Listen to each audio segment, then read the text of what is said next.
Oh, that's just went in the toilet. Hello, welcome to hello, welcome to College Game Day, where the strength of schedule is made up and the quality losses don't matter. I will be your host today. I am Jumbo, and let's meet the panel. I feel like I'm on around the horn. My name is Chicago Ted. I'm the coach of the Fighting Chicago Teds and the Oklahoma Sooners. I'm Sleuth the Bears. I'm the coach of the Utah Utes. I'm Oblivious Lax. I am the coach of the ECU Pirates. And last. Don't worry, you're last and also least. All right, so... Why do I keep getting stuck in these doorways then? I don't know. It's a problem you got to take up with your therapist. All right. So, let's start. We're going to start with Thursday night games. Yeah, first thing we'll do is go over the games that matter. We're not going to go over all of the games because fuck the Max. So, starting on Thursday, the first game we have is Navy at Connecticut, and Connecticut won 35-0 after the departure of Navy coach B.B. Raff. Thoughts? Not a lot to do. I mean, there's not a lot to talk about Yeah. here. Ricardo Reed took over the game, 3 touchdowns.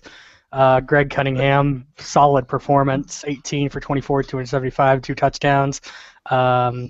Stephen Alberts with a sack. Shout out to William Stevens' like 35% completion percentage. Hashtag elite. Yeah, so I mean, Is Ricardo Reed a senior or is he a junior? I will check. I think because Connecticut recruited Marshawn Miller, right? So what are they going to do with their running backs next year? Just fuck everything, because if they even throw it more than 10 times a game at max, then I think they're just wasting both of them. I understand he's probably going to redshirt one, but he might have them both for senior year if Ricardo Reed doesn't declare early. So far, Yeah, that's interesting. Maybe he'll try redshirting Marshawn, but I don't know how well that'll work. I mean, isn't Marshawn also a 3 of 5 already? Yeah, exactly. So Yeah, I don't. Redshirting I don't just really means he understand. goes early one more year. I guess. Well, you may as well just in case he goes all 4 years Yeah, because true. you're not going to use him that much. All right. Anyway, let's move Ricardo on. Reed is a sophomore. He's Is a that what you're sophomore. talking A about? sophomore. Yeah. Wow. Ricardo Reed Okay. is a So sophomore, no red shirt. then, what the hell was the Connecticut coach thinking? Probably Like, going to why would- redshirt that guy, and then, I mean, he could go up to a 505 junior, may declare early. It's always good to have a backup. I guess, but you didn't. I feel like you didn't need to go for a 3 of 5. I don't know. I mean, redshirt him, he'll be 3.5 at least out of 5 by the time he comes out as a redshirt freshman, and you'll have a pretty big fucking. He could use him as his second back when Saloon introduces the goal line back choices. That's true. All right, I feel like we've spent entirely too much time on Connecticut, so let's move on to a more enthralling game, Oh which gosh. pitted the 0-7 Temple Owls at the 1-7 Georgia State Panthers. And Georgia State won 42-14. Temple had a very impressive 1.8 offensive line rating. Any thoughts, guys? Temple is fucking garbage, but Alvaro Jorgensen for all-name Team 2016. And once again, shout out to Alvaro Jorgensen's 25% completion percentage. I Alvaro don't know. Jorgensen holds the record for longest TD pass in CFBHC history with a 99-yard TD pass. In this game, he had 13 yards passing. He averaged 4.3 yards a pass. That's sad as fuck. I just want to bring to attention that Justin had a Guglielmi for Georgia State had twice as many yards on his own on the ground than Temple had as total. Yeah, Alvaro 204 Jorgensen yards, 3 had a touchdowns. Aurora Jorgensen had a 1 yard per attempt and 2 picks. So you're not going to win many games with your QB putting up those numbers. All right, let's move on to yet another amazing match, which pitted the 0-7 Rutgers Scarlet Knights at the 0-8 Indiana Hoosiers.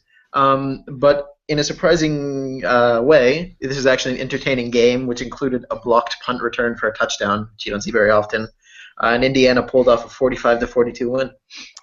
Shout out to the Sam for getting his first and probably only win of the next 3 years. Joseph Bernard, 6 fucking touchdowns and 442 yards, and still can't pick up the victory. That's gotta hurt. Those three interceptions though, sort of not good. Yeah. And Indiana's running back put up 34 attempts for 318 yards and 4 TDs. So that's pretty good. Off Yeah, of that's those turnovers, it looks like Indiana got about only 10 points. Yeah, that's interesting. One of them was a fluff pick at the end The of the second one. quarter. yeah. The second one was Probably just heaved to the end zone as time expired for the first half, and gets picked off. Nothing really matters at that point because they can't do anything with it. I may have been looking at the wrong. In the third quarter, Alan Walsh is credited with an interception, and I can't find him on this game stat. Who the he's fuck the is that? third one. He has 1 interception and 4 tackles. Well, to be fair, all the people that have interception also have 4 tackles. So that's just Yeah. Oh, I think I'm reading this wrong. I was right in the first place. I need to shut my mouth. All right. Anyway, let's move on. Shout out to this team getting his first victory. Moving on. Yeah. So our next game is Army at BYU, and BYU gets knocked out of bowl contention after making the playoffs last year. They're 2-7 now, and Army picks up the victory, going to 4-4. BYU missed a 58-yard field goal that would have tied the game as time expired. And Laurent Christensen continues to be a beast. He had an interception and 10 tackles. He's gonna be fucking scary in the NFL. Oh, and how? Shout out to the Stavier, 13 of 19, 203 yards, only 1 touchdown, but gets the game done. What the fuck was Mark Starnes doing? I think the most impressive thing is that he had 72 attempts and still only threw 1 pick. Yeah, but he had like a sub 50% completion. Yeah, well, you take what you can get. You can take a loss because that's what you're gonna get. Shout out to BYU running back Fred Murray with that 4 yards per carry. Anyway. Mark Starnes, fucking ball hog. All right. I wonder how many of them were play action passes, and Murray was just like, "Oh, I'm gonna get the ball. Oh, wait, no, I'm blocking." Not again. Murray regrets going to BYU because not only is he only getting 2 fucking carries a game, he has to abide by that Mormon code of conduct. So he doesn't get sex, he doesn't get to drink. It really sucks to be Fred Murray. No, I don't know. He might be getting sex because it seems like Notorious is fucking him in the ass with the. Oh shit. Okay. All right, let's move on before this gets too graphic. Arizona State at West Virginia. Let's move on. Yeah, Arizona State at West Virginia in the I really want to stay in bowl contention even though it probably won't matter game. And West Virginia is the victor in that, going 2-6, and Arizona State drops to 1-7. Anyone care? Not really. It's a Big 12 team out of conference, so I don't care. Yeah. Same with the Pack. John Jones on West Virginia had 2 sacks. No one else did anything important. Let's move on. The next game is Kansas. Next game is Kansas State at Syracuse. Syracuse drops to 1-8, and Kansas State picks up the victory, 21-7. Shout out to Cameron Boykin, 20 for 117 with 3 touchdowns, carrying the entire fucking team and keeping them just on the outskirts of bowl ineligibility, I should say. I mean, Kansas State actually has a decent chance of getting bowl eligibility. They have game at home versus Kansas left. And then I think games against Iowa State and Oklahoma State and Kansas. They could certainly gain bowl eligibility. They could beat Kansas and Iowa State easily. Yeah, they eviscerated Kansas last year. Yes, they did. 34-3. And shout out to Nemize at Kansas State because just call it Mimsy. Mimsy, yeah. Everyone calls it Mimsy, apparently. Shout out to Mimsy because Kansas State has, I think, like 2 players on offense above a 3.0 out of 3.0 or something ridiculous like that. They have 4, and they're all linemen on offense, which is sort of ridiculous. If he loses next week to Iowa State, you might as well shut down the bowl chances because he's probably not going to beat Oklahoma State, whether he wins against Iowa State or not. And then if he does manage to beat Iowa State, he could certainly beat Kansas and sneak in another Big 12 team for bowl eligibility. Hopefully he could go to like the Champ Sports Bowl or the Pinstripe Bowl. I think we have rights in that. And something like that.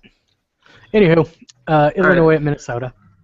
All right, it's another let's stay in bowl contention, even though it probably doesn't matter game with both teams at 6 losses going in. Minnesota pulls off the victory, 20-14. The difference maker there was Patrick Murphy's fumble recovery for a touchdown, and a player named Johnny Boston forced it, and that's a really cool name. So yeah, good for you, Johnny probably Boston. the most badass name on the stick. I think he's like an NFL prospect too. I remember reading his name on the eligible players list. So whoever gets Johnny Boston is lucky. Other than that, like I don't think anything exciting happened in this game. No one really did anything.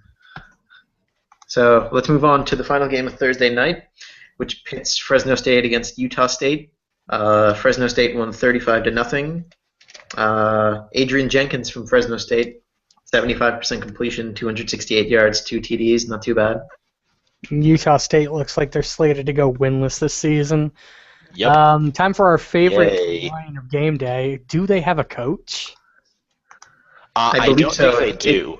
No, it's didn't they have like JRRM or whatever his username is? I don't know if he's still active, but I don't think he is. I checked a couple weeks ago, or not a couple weeks ago, sometime this week, and I don't think he was.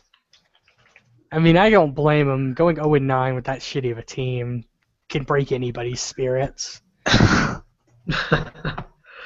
That's horrible. All right, anyway. Well, that's the end of the night game, or the Thursday night games. All right, And let's move we'll on to move the on- Friday night games. Just kidding. Let's move on to the Saturday morning games. Yeah, Saturday morning it is. All right. And these are the games with the completely fucked up formatting. So it's going to be harder to Expertise read. right here.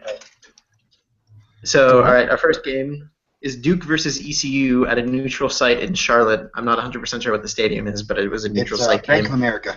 Yeah, Bank of America America. Stadium. It's where the Panthers Right. play. And Oblivious, you lost to Duke. Please explain.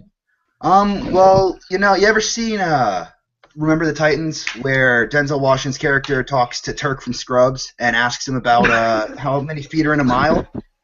Well, I had to sit down, James Haynes, and I taped the football to his hands, and I told him, if you drop this ever again, I'm cutting your hand off. So did you cut his hand off? All right, then. So no, that's the post game. That's the post game talk. I mean, it was back and forth. We were driving down to take the lead, and then Haynes fumbled it. They returned it for a touchdown. They got the momentum. That's all. That's all that really happened. And now you have to start your second stream because your starting running back has one hand, right? I mean, to be fair, my second string running back is my 1.0 of 5.0 fullback, Eli Tuitama. So With that bad of a line starter rate, next season. it's to the be running honest. back's fault, or do you think they just got in and like broke up the handoff? I think. I mean, if they were breaking off the handoff, then I think Cowan might have gotten credit with it because he'd be the one that's probably getting hit on that. So I assume that it was probably just him trying to go through the middle or trying to get on around the outside. And I don't know what exactly position. What is it? Fernando Acevedo is. I will check. I have the depth chart. I have the depth chart up for these things. Because if if he's a defensive end, then I assume that it's just James trying to get around the corner, and he dives in and punches it right out. So not much you can do. I mean, I got a bloody hacksaw that I have to dispose of, but Yeah, and the corner who Acevedo returned is it, the starting strong safety for and Duke. the corner who returned it, Tyrone Robb, is like I think he's like 3 potential, but he had like 60 tackles last year as a corner because Duke's defense had absolutely no talent. You're correct. Tyrone Robb is their starting corner at 3 of 3, a redshirt sophomore. So either they blitzed or your running back was way in the fucking field and he just tossed it up. Yeah. Could have been like I a mean- stretch or something. Honestly, I mean, it's a bad. They probably were blitzing because my O line is kind of shit. Bad. They're all young. They're all 1.0s or 1.5s. He probably blitz in the full and stack in the box against them because I decided let's go with a little more run because Willie Cowan doesn't know what color our jerseys are apparently, but he's getting better. He has not thrown an interception in 2 straight weeks, so actually 3 straight weeks. So I'm proud of him. Take your wins where you can get them. All right, let's move on. I beat coachless teams. I don't have to worry about it. All right, Boston College. Cal at Boston College. Boston College takes it away with defense and special teams. Their only scores of the second half were a 78-yard punt return touchdown and an interception return touchdown, and they win 28-17. And Boston College is going to be in contention for the ACC Atlantic. They play at Florida State next week. And basically the winner of that is going to win the Atlantic. I should have a preview up for that at some point next week. Alex LaShore continues to prove that it wasn't just a fluke last season, that he still is a pretty decent quarterback. Losing Bartos hasn't really affected him as much as as I thought it would. As everybody said it would, yeah. Well, because Boston College's totally legitimate recruiting coach, Hi there, in 2014, recruited a bunch of 4.5 and 4 potential receivers, so he has a ton of depth at receiver. Which cousin was that? Was that the 12th or the 13th cousin? I think it was 8th. I don't remember. I don't remember the order. Numbers that we're holding. But Jumanji is still a really good coach, and he's still in contention for the ACC. And it really is going to come down to which team is going to show up. But we can go over that later when we do our conference clinching game outlines. Speaking of which, Florida State is our next game. Wake Forest at Florida State. Florida State wins 38-0. Dick Cook has probably one of the best games of his career, which is sad because he went 10 of 13 for 174 yards and a touchdown, and 9 rushes for 57 yards and 2 touchdowns, and yet he's a 5 out of 5. Well, I mean, that's the risk you take with a scrambling quarterback. You try to get as much out of him as possible, but they're never going to be as good throwing as pocket quarterbacks are. It's just a sad fact of life. Plus, you can see he only threw 13 passes, so obviously it's a run heavy. It's not a run heavy, but it's a little more running. And he's handed it off 27 times. He's not going to get the stats throwing. What's really good though is that with the rushing, he has around 6.5 yards per carry with the 2 touchdowns. Yep. So it's good to see that he's able to use his legs, he's able to find the space, and at least get close enough to a first down that you'd expect from a quarterback. You don't expect quarterbacks to go touch the ball. Right. Yeah. It didn't hurt that his offensive line had an 8 rating either. Yeah. I got to say, hats off to Wake Forest for holding Mike Latta to 4 yards per carry with no touchdowns on 27 attempts. Because Latta's pretty good.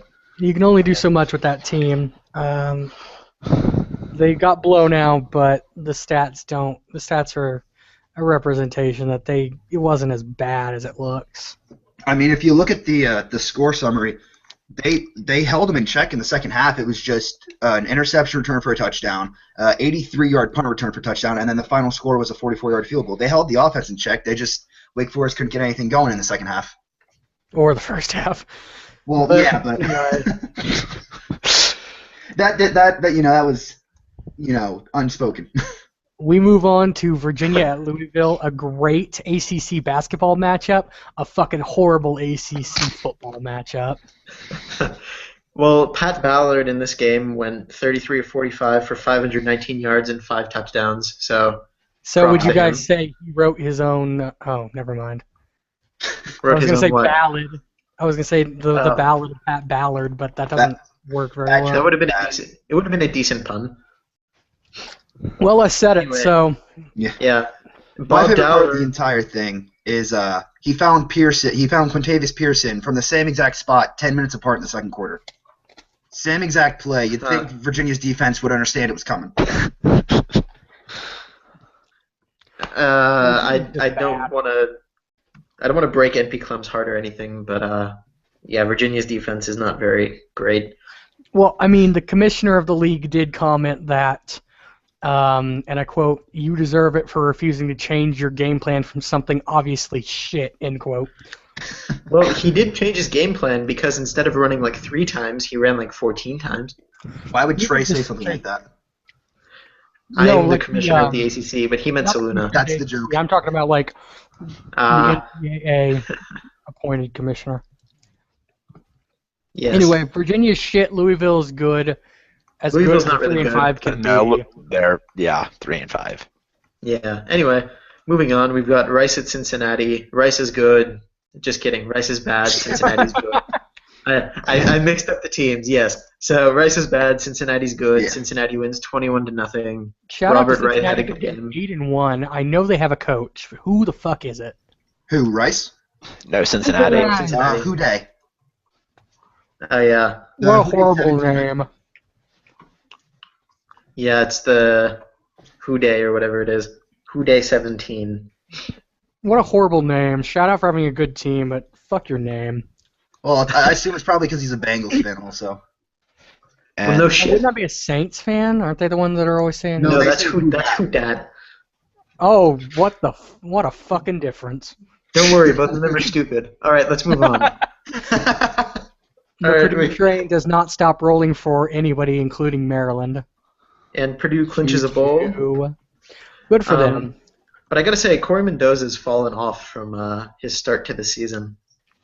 He was really, really efficient to start, and lately he's just been like average. He has not gotten that Notre Dame loss out of his mind.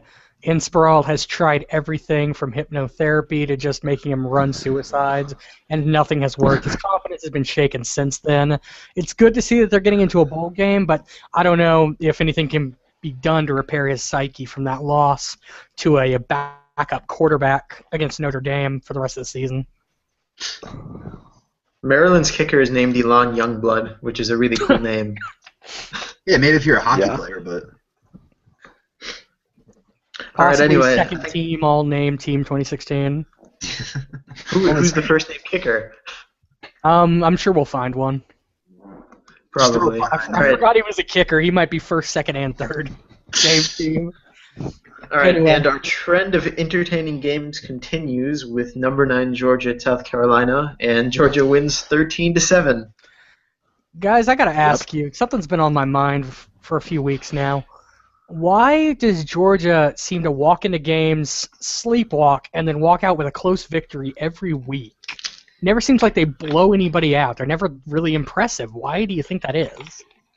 I mean, they ran the ball 28 times this game, so that probably saps the clock, but I don't know. I mean, every Georgia game, every time you click a Georgia game, you would expect to see something, even once or twice, you expect to see something like 28-0, 21-0. I mean, South Carolina's 3-4, and 3-3 now.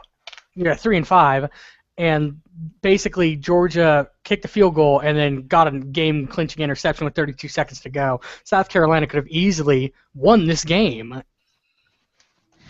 Yeah, Georgia lived I to don't play know. dangerously, and I don't understand why. maybe Franz just like doesn't want to push his team to beat the crap out of everyone every week. I mean, maybe he's running like a neutral or even conservative game plan, but every time I click a Georgia game, I read it and then I think to myself, that was a lot closer than I expected it to be. They could have really lost that game. they, Well, I mean, he won the SEC last year. He's on the track to win the SEC this year, so I don't know how much I can fault him. I mean, I'm not trying to fault them. I'm just saying that they play a Well, lot of close games. They're always exciting. But Georgia I fans would say that he's on the track to win the SEC this year. Yeah. 'cause- Have Georgia and Mizzou played yet? yeah, they played Yeah, Missouri beat week them. 4 this season, and Mizzou actually Missouri won. beat them. Huh. So Mizzou is actually leading the SEC East right now, but they have what looks to be 3 straight conference games to finish the season out. Well, they play Kansas the last week of the year, but they play at Florida, then they have a bye, then they go to Auburn and to Kentucky. And, you know, they could win, they could lose. It's just Georgia they have to lose 2 for Georgia to make it to Atlanta. Mm-hmm. Yeah, Georgia and just- Kentucky's not bad. Yeah, exactly. That's why I said in the morning games I put down that there was nothing interesting, and Rome said that Kentucky over Tennessee was, but Tennessee's team is just, well, I mean, we can just move on to that game, I guess. We kind of segued into it. Anyway, Kentucky beats Tennessee 14-28, and this is just indicative of Kentucky showing that they're a team that's better than the record perceives. They just hadn't gotten the breaks this year. I feel like that's every year for them though. Like every year, it feels like they lose a bunch of close games. This isn't basketball. This is Kentucky. Well, I mean, even like in the sim, I'm talking about. It doesn't matter where you go. They're haunted by the Bluegrass Miracle. I mean, look, they have a bunch of quality losses, okay? Which means you should rank them. Yeah, we should probably rank them 10th, right under Nebraska. Anyway, All right. um, I didn't What's know wrong that LDO was coaching a Doug Chadwick at Tennessee, though. he's not. He's just always he abandoned Doug Chadwick in Indiana and never paid child support. So he was supporting, like he was rooting for him to make the NFL. No, but there's a Doug Chadwick on Tennessee. Check the Bucks. Oh, really? Bucks score. Holy shit! Yeah, he had one- 5 attempts for -1 yard, but he still got a touchdown. That Yep. sounds like the Douglas Chadwick from Indiana I know and love. All right. I think we're good for the morning games. Yeah, we're definitely good for the morning games. All right, moving to the afternoon. These were actually an interesting slate of games. Mhm. So the first one we've got Ted's Oklahoma beating Iowa State 31-20. No surprise there. I knew that Mark Ladner was gonna punch it up the middle, so I played the run, and the rest speaks for itself. I'm a bit surprised Sean Egloff punched it in a couple times, based on what I'm doing, but I'm not gonna fault him for it. I'm pretty happy my running back's getting him in there. Yeah, I think that about covers it. Mark Ladner is actually like surprisingly good though for a fullback playing running back. He is, and the fact that I managed to hold him so low, I see as an accomplishment because my defense is oriented to the pass, not to the run, as Kansas has proven time and time again. So I'm pretty happy with what they did against Mark Ladner and Clifford Wilcox. All right, so let's move on. We've got Baylor versus Notre Dame, or Baylor at Notre Dame. And in a shocker, Notre Dame pulls off the upset 38-7. Nah, I'm just kidding. Yeah. the Notre Dame wins 38-7 at home. Charles Gibbons, the running back from Baylor, pulled a James Bush, going 24 for 74 for 1 fumble. I'm just making the Tabor connection there. But Jason Vick had a surprisingly efficient game throwing it, 9 for 12, 132 yards and a touchdown. And Notre Dame just got a bunch of touchdowns. Yeah, I mean, not a lot to say here. Notre Dame finally getting that cupcakes that they wanted so badly and putting the hurt on Baylor, a team that recruited well, but, I mean, can they turn it around in the next few years with Tabor coaching them? I guess time will tell. Mhm. Why are they not starting Sean Bell anymore? Because I don't Tabor got because- drunk and switched it and then doesn't want to fuck with the team chemistry. Yeah, but their starting running back just went 24 of 74 for a fumble, so I think he may switch. You may as well. Like, there's no point in this season anymore. At this point, he may as Yeah. well just run Wildcat 2 for all I give a fuck. The only thing I'd be worried about for Notre Dame coming out of this game is that their kicker missed a field goal, which could hurt if they play a decent team. I don't know. I mean, a 48-yard field goal. That's It's not a gimme, but I'm trying to find something for them to worry about from this game, so leave me alone. And what they need to worry I about mean, is Brian Stratton only went yeah. 1 for 14 yards. What a garbage day for him. You may as well Speaking fucking of cut him. backups, Don Lewis showing why he's the backup at Baylor with a 0 for 5 performance and a 1 attempt rushing for -4 yards. Don Lewis is like the name of some guy from the 40s. I mean, I just imagine He's got Don the curly Lewis being like- mustache and, everything. right, a giant fucking hat. He went away in the Army in World War I and II and then came back for his football scholarship, and Tabor was just too soft-hearted to say no. Tabor's just a proud American that, wanted to give him his due. Yeah. Oh, Well, you're I guess 78-year-old? that's why he's just I don't back care. up. Go play quarterback. Wildcat, All right. here we go. So, moving on, one of the more surprising games, North Texas at Texas. North Texas actually kept it close for most of the game, and Texas had to kick a game-winning field goal with 25 seconds left. Texas won 38-35. Shout out to no- Fabian Morin, for God's sakes. Yeah, Yeah. that's For a Texas secondary that everyone thought was so amazing, they just led up 583 yards to UNT's 2.5 out of 3 QB, I think it is. Yeah, Texas is bad. I wasn't really Yeah. listening to what Jumbo had to say, to be honest, but Texas is shit, and fuck them. I can't Yeah. wait for them to go to their bowl and then get shit on. Like, Yeah. how are they ranked They've number been Swiss cheese 14? the entire day. How were they ranked number 1 at one point in this season? Beginning of the season, I don't know.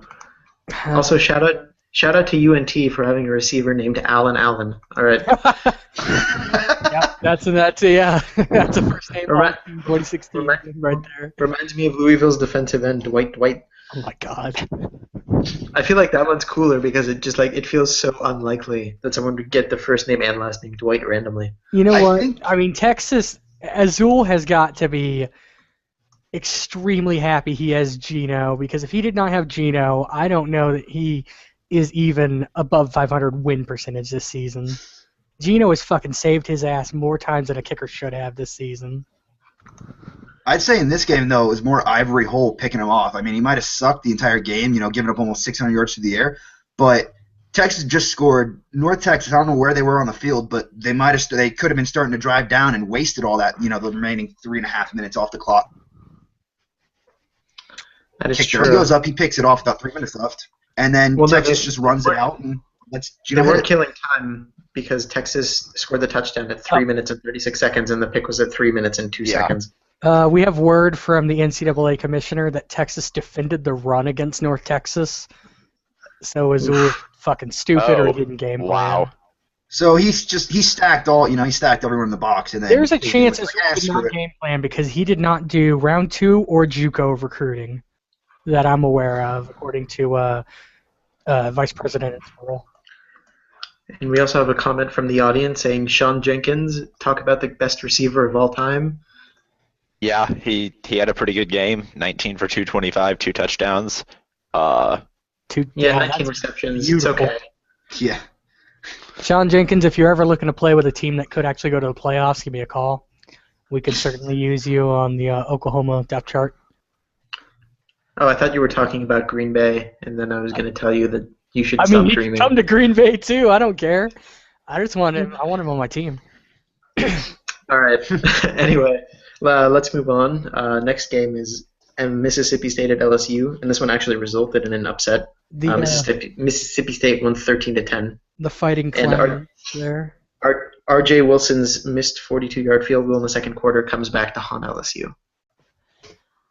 So is this going to be a new LSU thing? Is Crimson Chin not right for the LSU job? I mean, it seems like last year and this year, LSU's been kind of disappointing. I mean, they were fine until a couple weeks ago, and then now they're falling apart a little bit. Yeah, they've dropped, State like fucking 3 games in Charlie 4 Wild. weeks or something like that. Washington, Bama, and Washington and Bama are good teams, but this yeah. comes down to, is Yeah. LSU falling apart, or is Mississippi State just that Charlie wild card bitches fucking team? Well, what makes Come this out of even nowhere. worse is that if I think they it's just lost, in Starksville, you can pass it off, say, it's a road game, but they lost this one at home, which And, it wasn't a night game, so they can't call it Death Valley trademark. yeah, true. But, I mean, getting playing a at win home at is still a LSU lot is better than playing on the road. getting beating LSU at their home is a good win for anybody. Beating them at night is spectacular. I mean, it comes down to, is LSU falling apart, or is the fighting, is it just difficult to beat Mississippi State? Because we saw them take out an FSU team at FSU a couple seasons ago that they had no business even being in contention with. And now they take out a battered LSU team coming off an Alabama blowout. But I just mean, being able to pull a magic upset every season. yeah, like Mississippi State has lost. They're 4-4 now. They've lost to Kansas State, I know, among others. I don't know. I think it's more of a magic upset than anything else. Well, I guess we'll see in the coming weeks. They've already clinched bowl eligibility, but they keep going further down the rung for SEC bowls. Speaking of going further down the rung for SEC bowls, there was another upset where 1-7 Ole Miss took out 5-3 Arkansas. R.J. Stanford was maybe in Heisman contention before, maybe not as much anymore. He went 36 of 71 for 340 yards, 2 touchdowns, and 3 interceptions. I mean, Arkansas coach Arose Quist was quoted after the game saying, "Get the fuck out, RJ." my opinion, Arkansas, R.J. Stanford never deserved Heisman contention. He's completion percentage is usually around the 50% mark, if not higher or lower by a few percentage points. But this is what happens when you throw 71 fucking times a game. If I'm Arkansas, I need to take a serious look at my game plan. I'm 5-4, and I don't know. Let's see what their schedule is coming up, and I'll take a look at their depth chart also. Yeah, I don't know what to think. If I was trying to win, I don't think I would go with one of the air raid systems. If I want to put up stats, then fine, fair enough. But I think the way to go is just to be more balanced at least. Even if you want to pass, just like make sure you're running at least 10 times a game. Okay, Arkansas has Baylor, Texas A&M, and LSU left. If they want any shot at winning that LSU game, I would scheme change against Texas A&M. Baylor, you're going to beat no problem. Baylor can't defend the pass very well. They're going to make a bowl probably. They'll make a bowl, but they're not going to win Baylor. it. Yeah, I mean that's a shitty hurdle for anybody. But if I'm Aroquist, I start looking. Even though your running back is 3 of 3, handing it off to him, you're going to get good production, and you're going to take the load off RJ, and you won't see these bad losses. I mean, you may not beat LSU, but you'll stand a chance in your bowl game better than because anyone who goes up against Arkansas play the pass. If they have a half decent secondary, RJ Stanford is going to get his ass kicked. Hands down. All right. Moving on to the next game, SMU at Houston. Yeah, I'll be right back. So Houston takes out SMU 19-10. Joel King, efficient, 13 of 15, 174 yards and a touchdown. Philip Moore put up a safety and 11 tackles. So he's kind of good. He's okay. Meh. Yeah, just barely. This game really, it just pushes Houston even further ahead because Cincinnati, Northern Illinois, they play last week of the year, and that's the second team in the West. So Houston still controls their destiny for the AAC. I think they have to win one more game, and they clinch the West. So that's all that this game really does. Not to SMU out of bowl contention, but they probably weren't gonna. They were an if anyways because of the teams they have coming up. Yep. I don't think much else to say there. Just Philip Moore and Joel King are both very good, very, very good. I don't understand why Houston runs more than they pass, but no big deal if they win. All right, moving on. They see the quarterback, they think, they'll throw 30 times, 30, 40 times, maybe even 50 times, but so teams start playing the pass, maybe the running back will open it, but just play neutral. I guess. All right, so let's move on. We've got Penn State at Northern Illinois. Penn State continues beating up on terrible teams outside of Michigan, and they win 34-17, but NIU did keep it relatively close. It was 20-17 at the closing of the third quarter. Yeah, I mean, I would not call this a beat-up, short of the Andrew Davis stat line. Bobby Huffman, 22 of 95, getting that touchdown in there. If they don't throw that pick, though, they got a good chance to come back. Yeah, they were actually winning at the half, 14-6. Pretty surprising. Penn State didn't take the lead until 7:26 in the third quarter, and that was with an interception return for a touchdown. If they don't get that, then NIU is up 17-14 or 17-13 with the field goal at the end of the third, and they're still up. Yeah. It's a turning point. I don't know what to think of Penn State this year because the only good team they've played is Michigan. So even though they dominated Michigan, I don't know. They're especially with a dominating team, but their strength of schedule is very bad. Mm-hmm. Yeah, but and Todd Jennings, Heisman winner, Pete Cheboyan, also very good. So it's hard to compete with that. I don't hold anything against them because the Big Ten is really down this year. but we'll get to see a better, clearer picture of them when they get to the playoffs. Mm-hmm. Moving on, I guess. Yes. All right, and so the final game that's been played, we've got Northwestern at Iowa. Iowa takes it home 28-14. Jarius Jones had a very efficient game. Ron Thomas punches 2 touchdowns on 11 carries, and Michael Schumacher also had a very good game. Nothing dominating. Northwestern seemed to be a thorn in Iowa's side, and they didn't really put it away until LaRon Thomas touchdown, 5:38 left in the fourth quarter. That's when Northwestern started to warm up the bus there. But Jarius Jones continues to prove why he's the number 1 quarterback prospect coming out of Iowa into the NFL draft at the end of this season. He rated 17 yards and 2 touchdowns. Absolutely fantastic game. Yes, he's clearly very good. All right. So do we want to move on and do some game previews? Sure. And I'll be back. Okay. So our first game of Saturday evening is a Mountain West Conference game with New Mexico at Air Force. Who you guys got? Air Force. Air Force. Yeah. Yeah. This team just beat Boise. They're gonna beat the living shit out of New Mexico, and it's gonna be ugly. I don't know of Pretty any much. talent that New Mexico has. So that's a pretty clear one. All right. So next we've got Nevada with Sagebo at the return of Hatrick Joel pulling an Urban Meyer going to Boise State. What do you guys think of that one? Does anybody know if Hatrick was able to get in a game plan before this game, before the deadline? Well, he got in JUCO. Chart, so He got in JUCO, so he may have gotten in the game plan. yeah, that Boise doesn't have the a depth chart, so Well, they have one that Cossack before. yeah, but Joel hasn't set a depth chart, so Yeah, but because the game plan's on the interface, so he could have set it. yeah. I'm just If he saying. didn't set a depth chart, then he probably didn't set a game plan. Yeah. So Well, I think I'd still probably go with Boise, just based on Nevada being a first-year team with a lack of talent.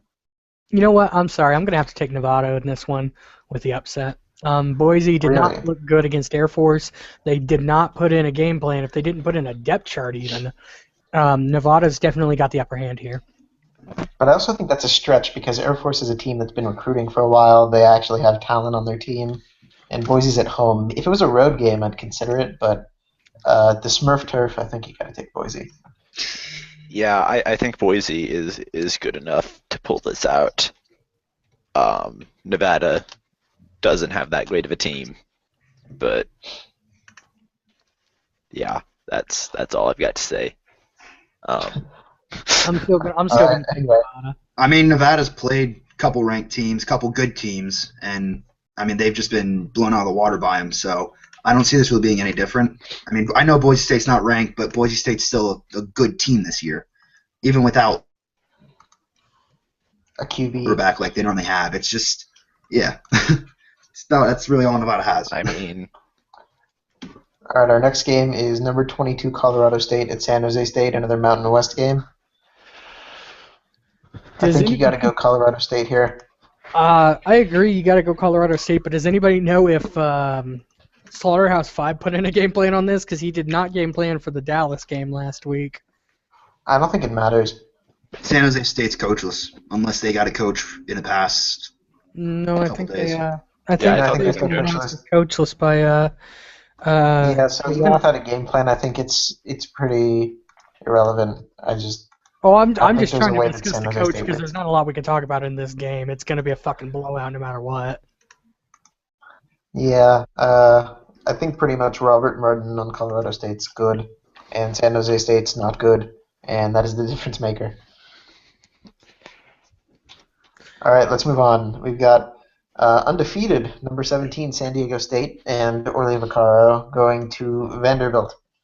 I actually think Vanderbilt's a pretty underrated team. They've got it tough in the SEC, and they started out terror bad, and now they aren't bad at all. I think they definitely have a chance to pull the upset. Yep, I'm gonna Yeah. take them in the upset. Vanderbilt at home, scary fucking team. You saw what they did to Yancey Musgrave. They could certainly pull out all the stops and beat this very good San Diego State team. Yeah, I agree with Ted. I think that Vandy is a pretty good team, and home field advantage. They got this. I just think SDSU, like this year, they've had a knack for pulling out close games, and they beat USC on the road, even without much of a successful season from USC. They're still a very talented team, and so I think SDSU, they've proven to themselves that they can beat a good team on the road, even if it's a team on a down year. And so I think SDSU will still win. It'll be a close one, but I think they'll pull it out. I agree with the other two. I think Vanderbilt. I mean, they're a really good team at home. You just almost beat Cincinnati. They played within 7 there. They played within 6 against Georgia. They blew Florida out. And these are all at Vanderbilt Stadium. It just depends on where you get them. If this game's in San Diego, then I think San Diego State blows the Commodores out of the water. But it's in Tennessee. It's cross country. San Diego State. They look good, but USC's their only marquee win. They've played a couple teams close that aren't very good teams. So I think Vanderbilt can pull this one off. I just think Orly Vaccaro is good enough to just will his way to the win. They've also they also beat Oregon, and Oregon's not a bad team, and Fresno's also not bad. Oregon's not a good marker for this season. I mean, look at them. They're probably not even going to make a bowl this season. Yeah. Well, USC may be on the way there too. That's the problem with playing a Mountain West schedule, though. And I mean, you can't blame them for not trying to schedule good teams. Well, nobody's like they would blaming know. them. We're just saying the marker isn't nearly as good as it used to be. I think that's fair enough. I'm not trying to discredit Vanderbilt as a bad team or anything. I think they're very good, actually. I think they're very underrated. But at the same time, I just think San Diego State, even if they aren't as talented necessarily, I just think for whatever illogical reasons that they can pull it off. Who's the coach's name again? I can't remember it. I know Wooden. someone's going to slip my Wooden? throat. No, Wooden? not Oh. Sir Wendell. Yeah, Yeah, Sir Sir Wendell. Wendell is one of the best coaches we have on this site. He can turn shit into gold, and he can turn this into an upset with no problems. Vanderbilt at home, I give them the edge. Like Lax said, if you have them in San Diego, then Vanderbilt doesn't have a chance. But I can't go against Vanderbilt. I've done that too many times this season. All right, moving on. We've got Oregon State at Stanford. Ace Wolf, former coach of Wyoming, recently took the Oregon State job, and it looks like ALWL may be on the way out at Stanford. Do you think that could affect the morales of these teams in this game? I think. Did you say ALWL 9 was on the way out of Stanford, or did I miss something? Yeah. Yes. He's on the way out.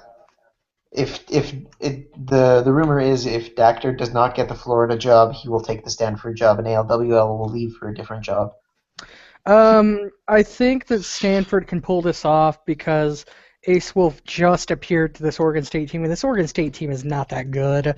It's going to take a year or so for Ace Wolf to get the feet back under this team. Stanford's going to win pretty handily. I don't think that the rumors of the coaching job will affect them. They're still going to play hard for Coach ALWL 9 until they know what's going on. That couldn't be till bowl season or even the off season.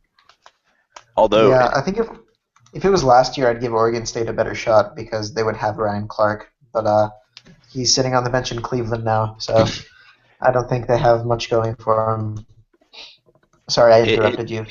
Oh no, I was just going to say that it's worth noting that Oregon State had a bye week before last week, so Ace Wolf has had a week to implement his system, and won't suffer any scheme change penalties should he decide to shake things up there. Right. Yeah, but it's also depending on. I mean, he just got there. He probably doesn't have his guys. Next season will be a better view of Oregon State because he'll at least have some of his guys in. But 2 years from now, he'll have his system in. But he's still playing with the old coach's system because he's got the old coach's guys. I mean, look at it. A couple weeks ago, they had a bye before Washington State. They came out flat. They lost 21-7. Just same exact kind of thing. It's just Stanford's a little better. Stanford's still the team that made the playoffs last year. Even if BYU sucks, Stanford still clearly has talent, so I think they can pull it off. All right, let's move on. This is probably going to be a snooze fest. Number 4, Washington at I believe, winless Colorado. Probably Yes, they are Yes. winless. They're Yes. 0-9, I think. 0-8. 0-8, okay. They're about to be 0-9. Yeah, they're gonna be up. Yeah. The only way Wa- Colorado has even a shot to win is if TCTY pulls some of his dark magic out to lose this game. Yeah, Washington's rolling on all cylinders, and Colorado's rolling over on all cylinders. So that's basically a summary of this game. Yeah. So let's not, unless you want to say something, let's not waste any more time. Yeah, no, I'm good. No, it's gonna be a It's- blowout. We're all it's- picking Washington, and if Colorado scores more than 15 or 14, we'll all be surprised. Pretty much. I mean, outside of the obvious pot joke, because it's Washington versus Colorado, there's not much else to be said about this game. Washington's going to come out and they're just going to run over Colorado. I mean, that's really it. Mm-hmm. All right, and final game of the evening is Texas Tech at number 18, Utah.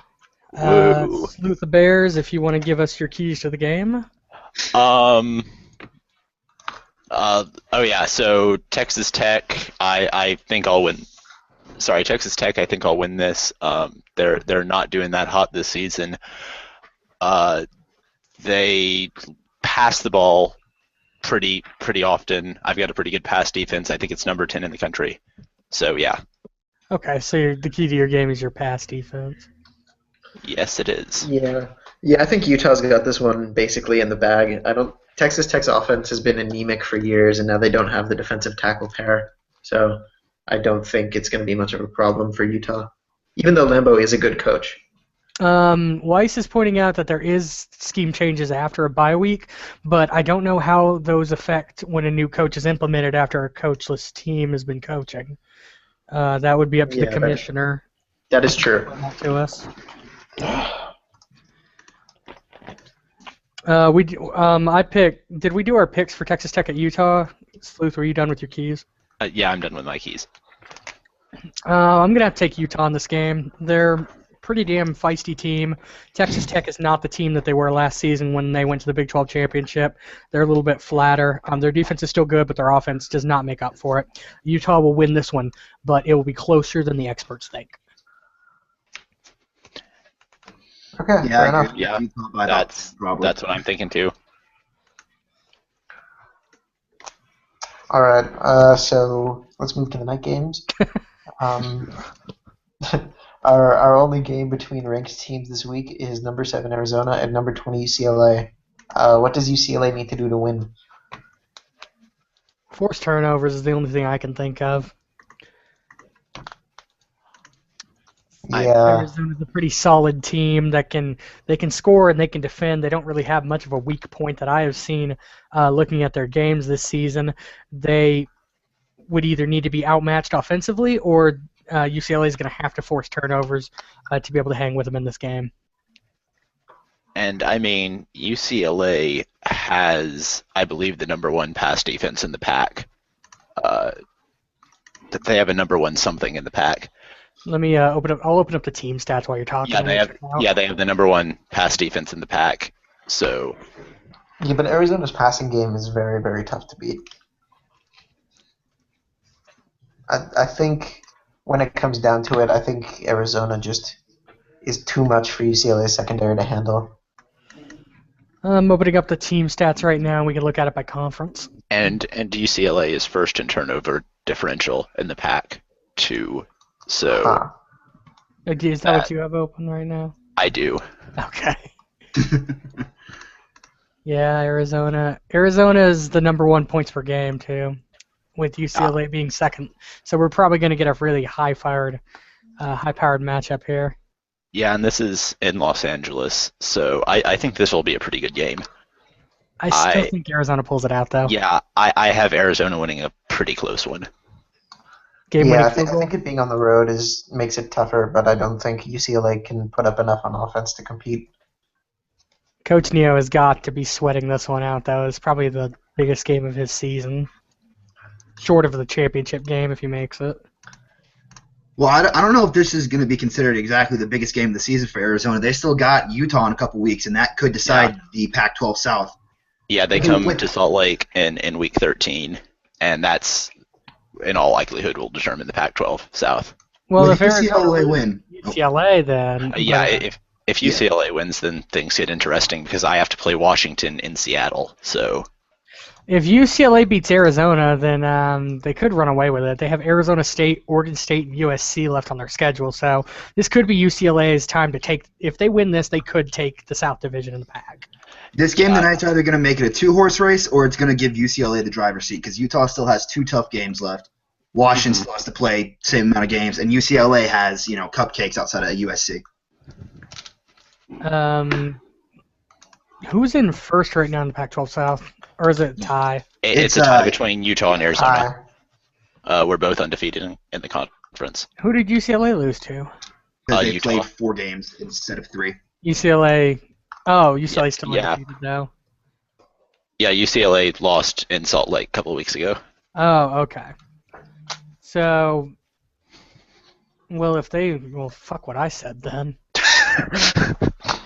Because then Utah's got an even softer schedule. Even if they I lose have Arizona and Washington. Like, that's... If you lose to Washington, that's fine. It would still come down to... Yeah, Arizona.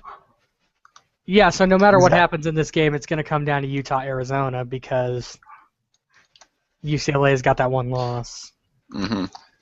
Unless, because UCLA still has to play Arizona, don't they? Or have they already played? UCLA plays Arizona. That's the game we're talking about. Yeah. Okay, so this game does mean something. Man, I'm getting myself mixed up here. The UCLA-Arizona game does mean something because if UCLA loses it, they're essentially out of the Pac-12 race. If they win it, they're back in it. But And Utah would still have to lose too. Well, can't UCLA still to make it a 3-way tie? UCLA could still beat Utah and then make it a game. I've already beaten UCLA already lost to Oh, did Utah, you? so I thought Utah Utah would was need to lose undefeated. 2 for Okay. UCLA to have a chance. UCLA's best case scenario is if 3 or more teams end up with a 6-1 record. UCLA's best chance is if they beat Arizona and win out, and Utah loses at Washington and against Arizona, because they would have the tiebreaker over Arizona, and Utah would be a 2-loss team. Therefore, UCLA would rise to the top. Because Arizona State and Colorado, nobody fucking cares because they suck. Yeah. Arizona would just have to win out, and Utah would just have to win out. If Arizona wins today, it comes down to Arizona and Utah in the Pac. Mm-hmm. Because even if Utah loses to Washington, they'll still have the. And if they, as long as they beat Arizona, if they lose to Washington, Utah gets it. And I guess that's our discussion for the Pac-12 South that we were going to have later, but whatever. Well, no, we'll just rehab this conversation later. Okay. Okay. Anyway, next night game is number 21 UCF at Marshall. Anyone think the Fighting Zikos can take it? Who's playing again? I literally just said it. Yeah, I wasn't at Marshall. I did a little I didn't do a preview for this game, but I did a preview looking at win percentages. It's going to be a close game, but because it's at Marshall, that gives them the edge by about 10%. So it's about 60-40% as it is right now, with Marshall having the edge solely because it's in Huntington. If this is in Orlando, it's flip-flopped and UCF has the edge. But it's going to be a really close game. Marshall was just ranked. They just lost on the road to a good Oklahoma State team. Just barely, also. And UCF, I mean, they're what, 6-1, undefeated in the AAC. This game decides the East. This game decides who plays Houston in the championship in New Orleans. UCF stole Marshall's ranking. Marshall's coming for blood, and Marshall will win this game. I got Marshall also. I have UCF because I want to have played both of the teams that play in the AAC championship. That would be fun. I like UBL. He's good for the Jets, but I feel like Marshall being at home gives Marshall the edge, and I don't know if Zico can be stopped. Zico's scary. I'm scared for Week 14 against Marshall because everything on my defense sucks. My team sucks. So 14's gonna be scary. 14, I'm just gonna play spoiler and hope I can either hurt him or pull out a win and hurt him. Just remember, you won the Fiesta Bowl 2 years ago. Never forget. Dude, I sit there in the corner while I'm crying and just losing every game possible. I sit there holding that ring, just rubbing it like Gollum. That's how I'm gonna be in a couple of years with my national. I'm just like, precious, my precious. All right. Where's Robbie Fitzpatrick at when I need him? And I'm just like hugging him. Yeah. Next I can't. game. Next game is Miami at some shit team named Pittsburgh. The Steelers? No, I'm kidding. Eat shit, Pitt. Still a shit team. Jumbo, your keys to the game. Shit. I think my run defense is like it's a strength for me. I think it's either my runner. One of them is in the top 10. I can't remember, but Davenport is really good on the ground. He doesn't scare me as much in the air. So if I can stop Davenport on the ground, I don't think Miami's defense is going to be able to stop me as well at home. So I think if I can stop Davenport, it shouldn't be too much difficulty. This So game that is the key. This game pits two of the most bipolar fucking quarterbacks in this sim in a game together with Dale hasn't really been bipolar this year, though. Dale's calmed himself down, but he's due for a fucking break. And Davenport is as two-faced as they come. It's just the shit receivers, so now he has to pass to the running back and the fullback and the tight end more. So now he's been cutting down on the picks this year. You watch, he's going to break. I'm still going to take Pitt in this game, but this is like two of the most erratic quarterbacks in this sim. Yeah. Defeated. Do you two have picks, or do you just have nothing to say? Yeah, I've got Pittsburgh. They're at home. They're going to win.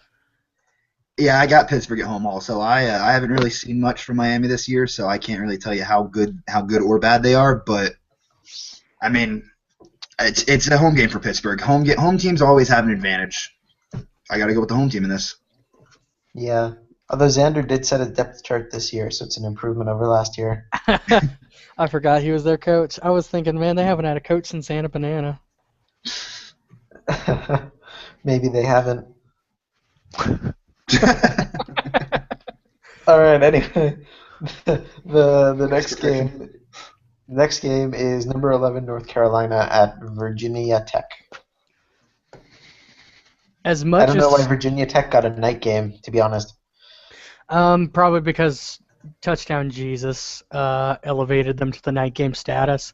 As much as Stormstopper would want me to say go to hell Carolina, Virginia Tech has absolutely no chance of even being in contention in this game. Virginia Tech is currently below Duke and Virginia in the ACC standings, if it gives you an idea of how well they're doing this year.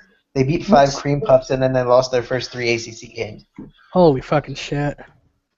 To be fair, though, the ACC games, I mean, it was at Pittsburgh, at Boston College, at Georgia Tech. The last one, but the first. I'm sorry, you played Georgia Tech. You should have won. I don't know. I don't think they have a coach. I think they're coached by. No, they have. I think they just got a coach recently. Who? Let me look. I saw his name. Chanman 876. Yes. That was a long time ago. I'm the ACC commissioner, so I figure I would have known. He posted a depth chart. I mean, relatively soon. I still consider about mid-season. So he had passed the 2-week mark, but then he came back yesterday apparently. So Stormstopper with his own go to hell Carolina in the shout box. Yeah, to be honest, I hate Carolina because if I had beaten them, I would have easily been able to win my division. But now North Carolina is going to easily win the division, so fuck them, go Virginia Tech. But I think North Carolina's winning it. There's cheering and then there's rational thought. Yeah, I mean maybe UNC will lose at State and Duke for you. Yeah, and then maybe pigs will fly out my ass. Yes. All right. Yeah, so I think that's basically it. Although Rob Green isn't bad for Virginia Tech, and Ike Nimmo is a good running back. All right, anyway, moving on, we've got Michigan State and Michigan. Another team in Michigan State that's kind of been disappointing this year, although I think they've had a tough schedule. Both teams have really been disappointing this year, to be honest. The whole Big fucking 10 outside of Penn State and Iowa has been disappointing this year. Well, Michigan, I think Michigan's losses are to Penn State, Notre Dame, and to me, so it's not like it's terrible. Yeah, maybe they could have won one, but it's not the end of the world. Yeah, their losses are their losses are Pitt versus Pittsburgh, at Notre Dame, at Penn State. I'm So going with Michigan in this one because I fucking hate Michigan State.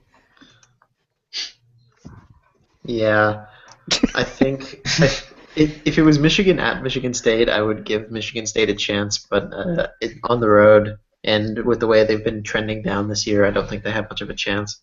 Sorry, Slinky. Yeah, it gives him more time to work on the green survey anyway. Good joke. No, I'm not kidding. All right, do you guys have picks or Yeah, y'all just died or something. picks or get the fuck out? Well, Michigan. my computer's making me die What? because fuck Windows. But yeah, Michigan. They've looked really good at home. I know I keep sounding like a broken record because home, but there's something to this. I mean, home teams normally play better at home. TCU Yeah. is the homer coach. Wow. And as much as quality losses don't exist, I think that Michigan does have them. So No, we're not bringing that up. No, we're not dragging that fucking argument back in here. It's dead and buried. I mean, Michigan's only loss at home this year is by 3 points to Pittsburgh's, and that was week 2. So My only loss on the season is by 2 points to Notre Dame. We're not dragging it back in here. All right, let's take a temporary break from the picks. Evening games just went up. Evening games went up? Okay, cool. We will be announcing the result of evening games. All right, Air Force beat New Mexico 21-10. Yep. Two fumble Nevada recoveries in beat the Boise quarter. State. I fucking called it. Nevada did beat Boise State. Bro. wow, Good job there. I barely scraped by against Tech. Damn you, Vanderbilt. Took it to overtime. Colorado State at San Jose State. Colorado State wins 35-0. SDSU beats Vanderbilt 16-13 in overtime. Stanford killed Oregon State 23-0. Kevin Olford with a safety. Washington beats Colorado 49-14. No surprises there. Okay, so And let's Utah beat Texas Tech 24-21 on a missed game-winning field goal. So Or on a that's missed game-tying field goal. rundown. Let's go over them. Air Force beating New Mexico. Nothing really stands out to you here. Frederick Chacon going 30 for 143 and a touchdown, but he also fumbled. Oh, Alejandro Silva, that's who saved him, going 14 for 104 with 2 touchdowns. And he went 3 for 3 for 28 in the air. So. And I believe this is Air Force's first trip to bowl eligibility, if I'm not mistaken. I think you're correct. So congratulations to Discreto Burrito. I don't know if it was making last year or the year bowl before. eligible. I believe they went 7-5 and lost in the Pinstripe Bowl. Did they really? Yeah, that was 2014. God Yeah, damn they lost Yeah, because I the bowl. remember it was Discreto and Ape, and they were like, Green Bay buddies, because they played each other. Oh yeah, that's right. Now I remember. How could I forget that? I'm the head coach of the Packers. That's disgraceful. Oh well. Let's move on. Nevada and He was Boise. fired by the Green Bay Packers for not caring about anyone else in the organization. I don't care about anybody else in the NFLHC except my Packers, unless there's a major injury, like when Shell got injured.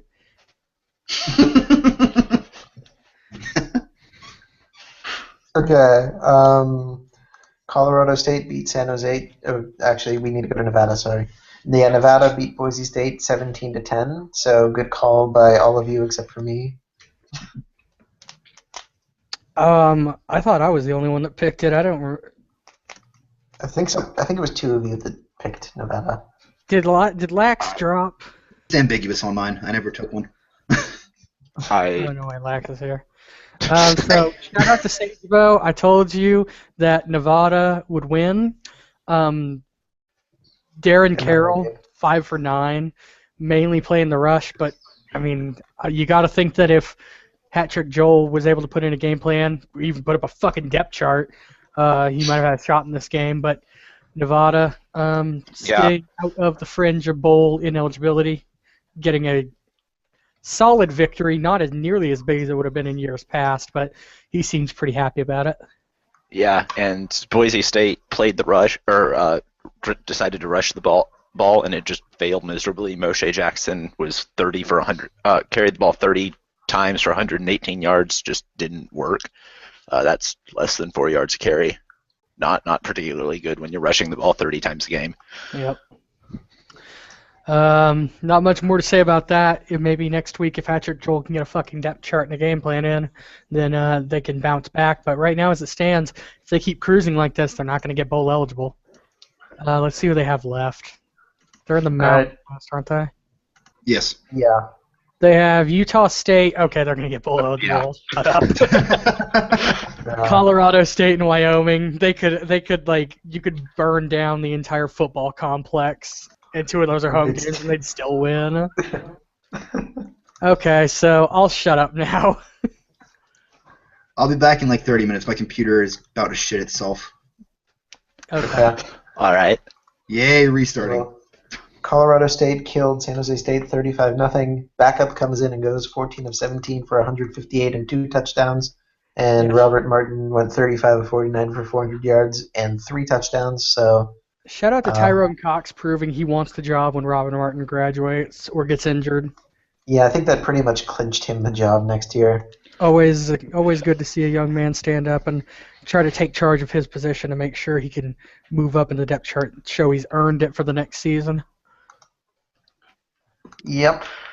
Jeremy Not much else to say there. Scarborough, fucking 16 for 155 yards and 2 touchdowns, That's true. putting the whole San Jose State secondary to shame right there. So Well, it looks like the Sounds Mountain like- Division is going to come down to. It looks like the Mountain Division is going to come down to Week 14, Colorado State versus Air Force. I don't see either of these teams losing before then. What a good game. That's going to be a hell of a game. oh yeah. All right. So moving on, we've got SDSU at Vandy. SDSU pulls off the win 16-13 in overtime with a Caleb Kilmer 4-yard touchdown run. And, I mean, I don't regret taking Vanderbilt. They took it to overtime in a very low-scoring game. Doug Reynolds, 13 for 20, 133 yards. Will Craven, 18 for 80 is not that respectable. Their only touchdown. Vanderbilt. Was Will got a- Craven. It's Okay, just so not in Will the Craven box was score. not credited with a touchdown. 80 for 1 touchdown. So 18 for 80 and 1 touchdown is not as bad as it would seem. They just couldn't punch it in, lost the coin toss, and that's all she wrote for Vandy. San Diego State escapes Nashville with a fucking win. Discreto says he has San Diego State in Week 13. He does. Oh. San Diego State. But that still wouldn't matter Yeah. because Air Force still has to play Colorado State in Week 14, and if they win, San Diego State's in the West, so Yes. it may just rematch Yeah. the championship game. So what we said is still correct. But Yeah. the whole not losing out until Week 14, the whole not losing May not part happen. is, maybe not happen, yeah. No. All right. So SDSU somehow wins another game. Burrito said SDSU is the UGA of the West Coast, and Kafka said, what about UGA? He'll catch on. Where are we at now? We are at Oregon State at Stanford. And Seems like there's a lot of shutouts this week. Yep, Jason Fowler showing no goddamn mercy to the whole Stanford team really showing no goddamn mercy to Ace Wolf. Yes. Fowler's Marshawn Hunter 50% completion percentage just really showed his dominance. better than the 6 for 16 Greg Holt put up, 48 yards. Don't forget the pick. Yeah, there was the pick. I mean, it was a really ugly game, and like we said, Ace Wolf's not going to have his feet. He's not going to have his feet under him for at least a season. The rest of the season's a wash for Oregon State. With the coach, he needs to just do damage control and prepare for next season. And Stanford and Oregon State really needs to look at their O-line because Stanford got 3 sacks, including 2 from Kevin Olford, who also put up a safety. Yeah, shout out for that rare safety, Kevin Olford. 2 sacks. 1 safety and 3 tackles. He's really looking good. Oh, yeah. All right. All right. Moving on. Washington obliterates Colorado. Anthony Newsom has one of the best games in the history of this site if you're just going by efficiency. Ooh, going 18 of 20 for 357 yards and 3 touchdowns. And Ken Trapp put up 194 yards on 23 attempts for 3 touchdowns. Jesus So basically, Christ. Colorado State forgot how to defense. This Washington also had a Colorado team is 9.4. bad. Washington also had a 9.4 O-line rating. This Colorado State team is fucking terrible. You mean Do they still Colorado? have a coach? What did I say? Yeah, it's Notorious is no, actually it's not. I'm not sure. Last I heard of him, Rome offered to help them, and they declined the help, and that's all I've heard from them since. Garris 9. Is that him? Yeah, he hasn't been active for a week, but that is the coach. Okay, so he did not probably game plan for this game. If he did, it wouldn't have mattered anyway. Well, I think it would have Yeah, been that's less for of a, sure. Jesus. it would have been less of a slaughter. Washington just took them to the woodshed and beat them to death. I think it's more appropriate to call that a slaughter since it's the Buffaloes. Anyway. You know what? We'll leave a joke for after we go off air for that. Anyway, we'll move on to Texas Tech at Utah.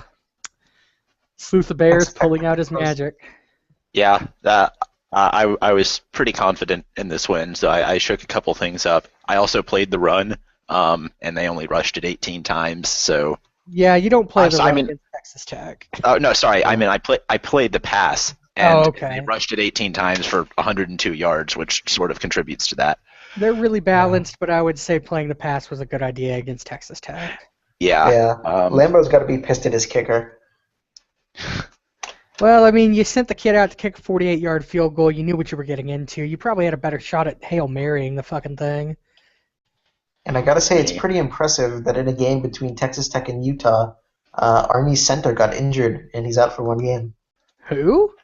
Army's center. Lloyd Nieves. How did that happen? I think it may have just been a copy-paste error or something, or maybe Lloyd Nieves is not on Army.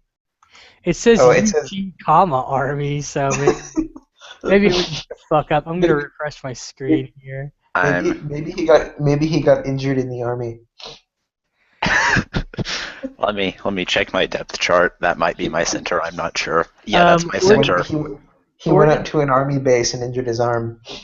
Oregon State's coach, in his post-game conference, came out and said, "Everything I touch dies," and then frowned for the cameras. Isaac 829, head coach of Tulane, was in the crowd, and he yelled out "F," probably to pay his respects, I guess.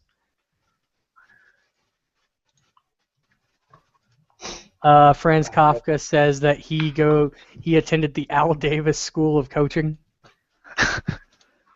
What is that supposed to mean? I don't know. I'm just saying what I see.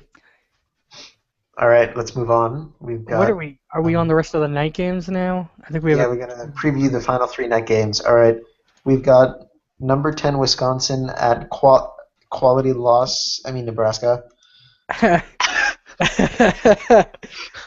Oh, do I get to do this game? Yay. Well, Nebraska's going to lose in 4 overtimes and then say that he deserves to be ranked because of it. But that doesn't matter because Wisconsin's going to win the game. And if he's receiving any votes, he'll be dropped. Yeah, and then Nebraska's going to drop out of the top 25 for being a close loss to Nebraska. So we'll get to see the Morton Salt pillar just fucking tip over in the coaches poll this week. Bring your fucking pretzels if you need salt. Yeah, I think Nebraska's going to get lawyered. Like, I don't know if they can compete with Wisconsin's offense. They can compete, they just won't win. Sean Hamilton has relatively struggled for a 3 out of 5. Although I think every time I say that, someone counters back, but he's a freshman. I still think you'd expect him to do better. Rabid put all of his points on him last year, and he just hasn't really lived up to the hype. Expectations are high, so you gotta keep expectations high. If you put all of your points, all of your eggs in the one basket. Oh, I guess we figured out what it was. Lloyd Nieves injured his arm. There we go. It wasn't his army. It was his arm. Oh, okay. Okay.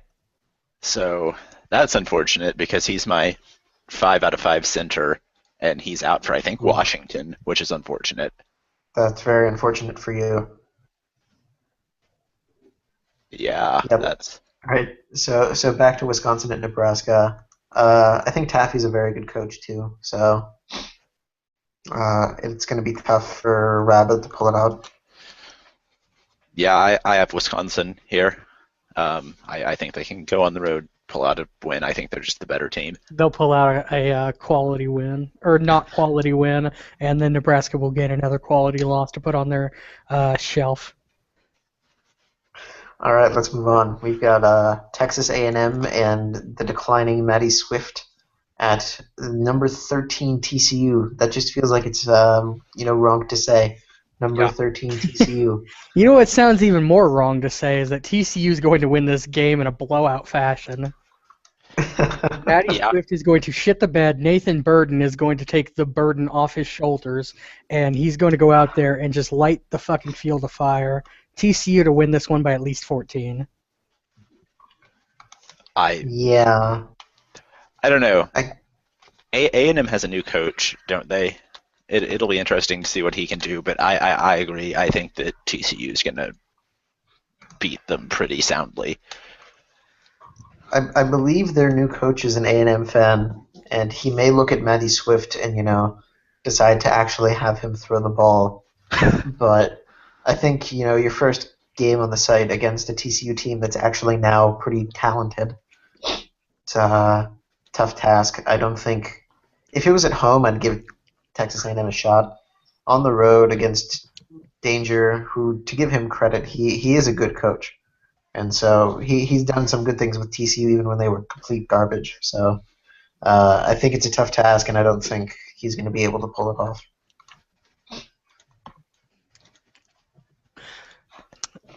The last one is Missouri at Florida. I'm going to give my pick real quick because I'll be right back shortly, but Missouri is going to absolutely fuck Florida.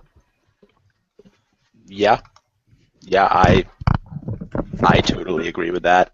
VT Gorilla is just demolish Impost. I don't know. I think Impost learned his lesson from having Musgrave pass like 70 times a game. I don't think they're doing that anymore. I could be wrong. Correct me if I'm wrong, but I think they've switched. I don't think so either. So, what do you mean you don't think so? I was saying I don't think that Musgrave is passing it 70 times a game anymore. Okay, yeah. I was agreeing with you there. Yeah, sorry, I just misinterpreted. Yeah, so I think Florida has a better shot than it would look like at first glance, because I think the only reason they're not ranked is mostly because people don't like Impost.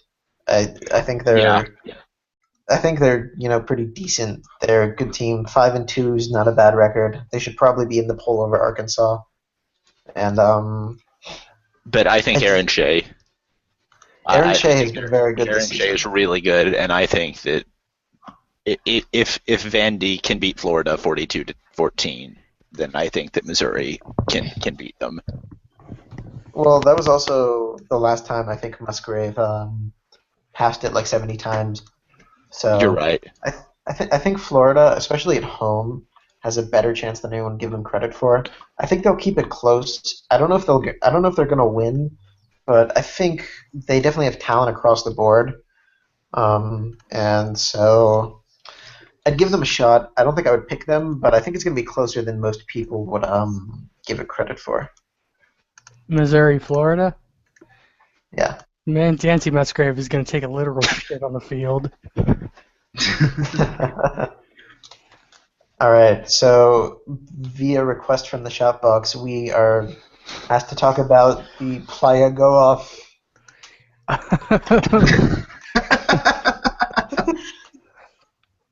right, let's talk playoffs. Who's gonna win? Who's gonna win each conference? So we'll go conference by conference. Yeah, we'll do a conference, and then we'll do a round out with the play-ins, or not the play-ins. The first matchup, or the first conference, sorry, is the American Athletic Conference. Main contenders are Marshall, UCF, Houston, and Cincinnati.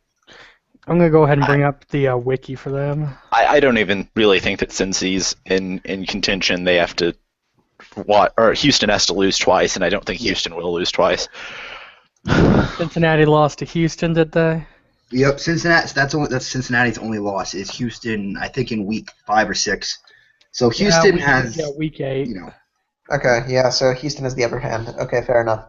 But I'd still give Cincinnati like a small shot. Houston does not have their schedule on their wiki. God damn it. But yeah, those people are the worst. If I remember correctly, they play Georgia State, ECU, San Jose State. Yeah, San Jose State, ECU, Georgia State, and Rice. If they lose any of those games, they deserve to be banned from the site. Thanks.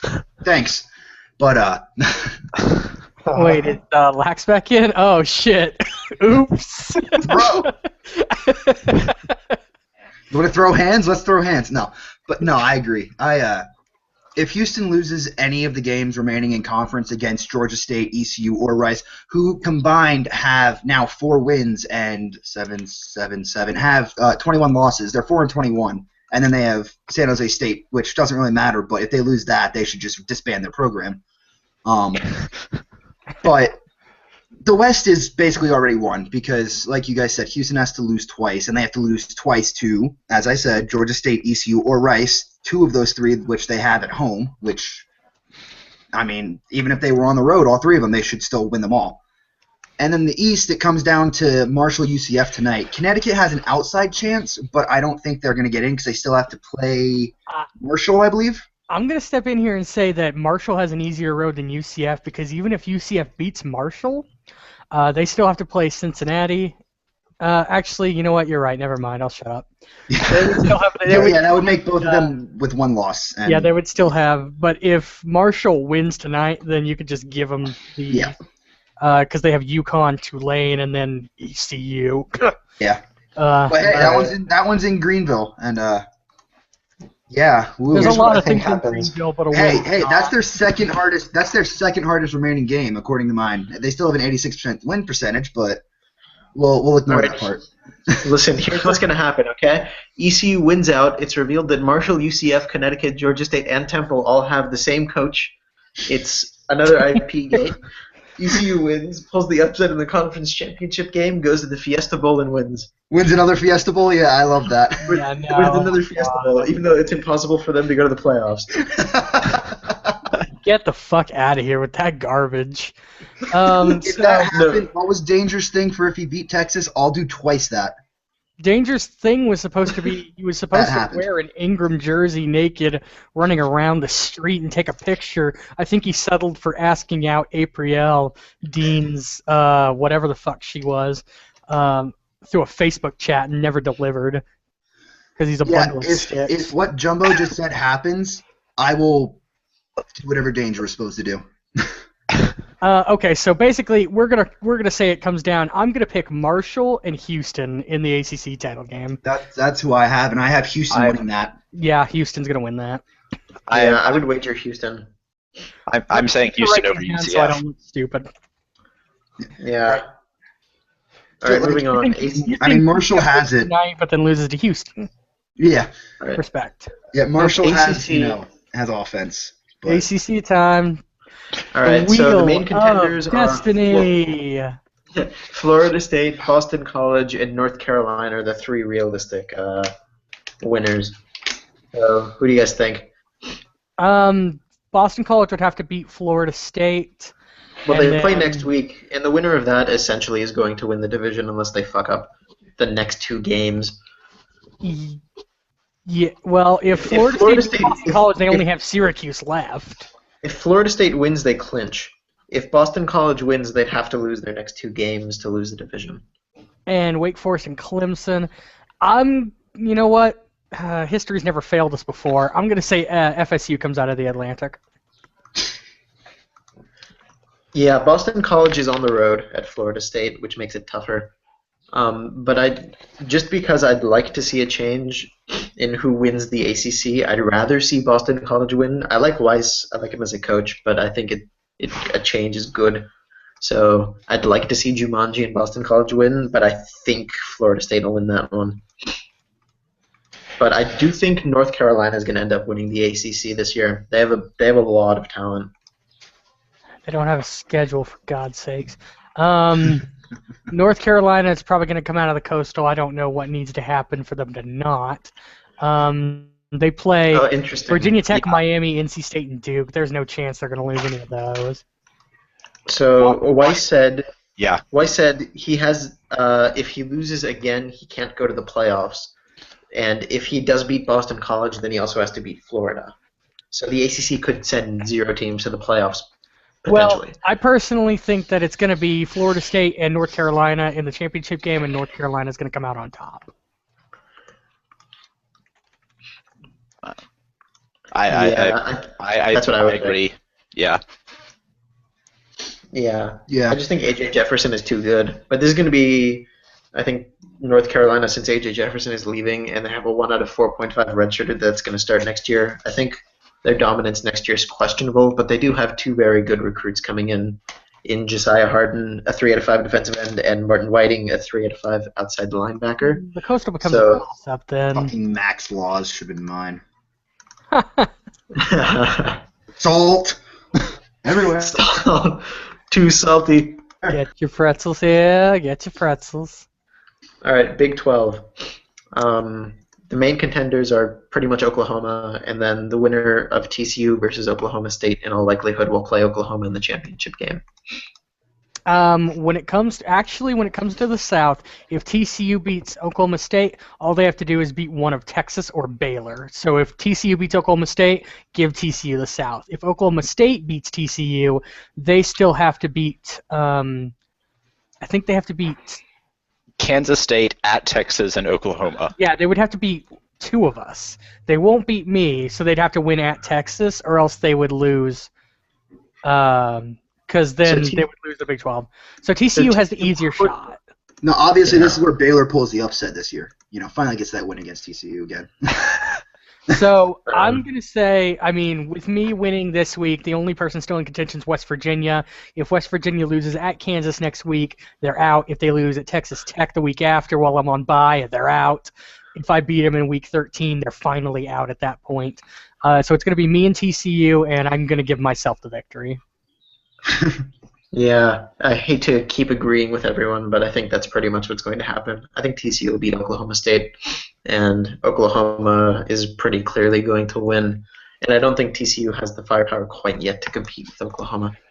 It is worth noting that the TCU-Oklahoma State game is in Stillwater, but I agree with what you guys have said. I think that TCU will win regardless. Even if TCU loses that game, then Oklahoma State has to watch out for Texas. I know they've looked pretty bad recently, but they could still certainly beat Oklahoma State with the secondary. And then if it came down to versus me for the South, I'm going to absolutely beat him.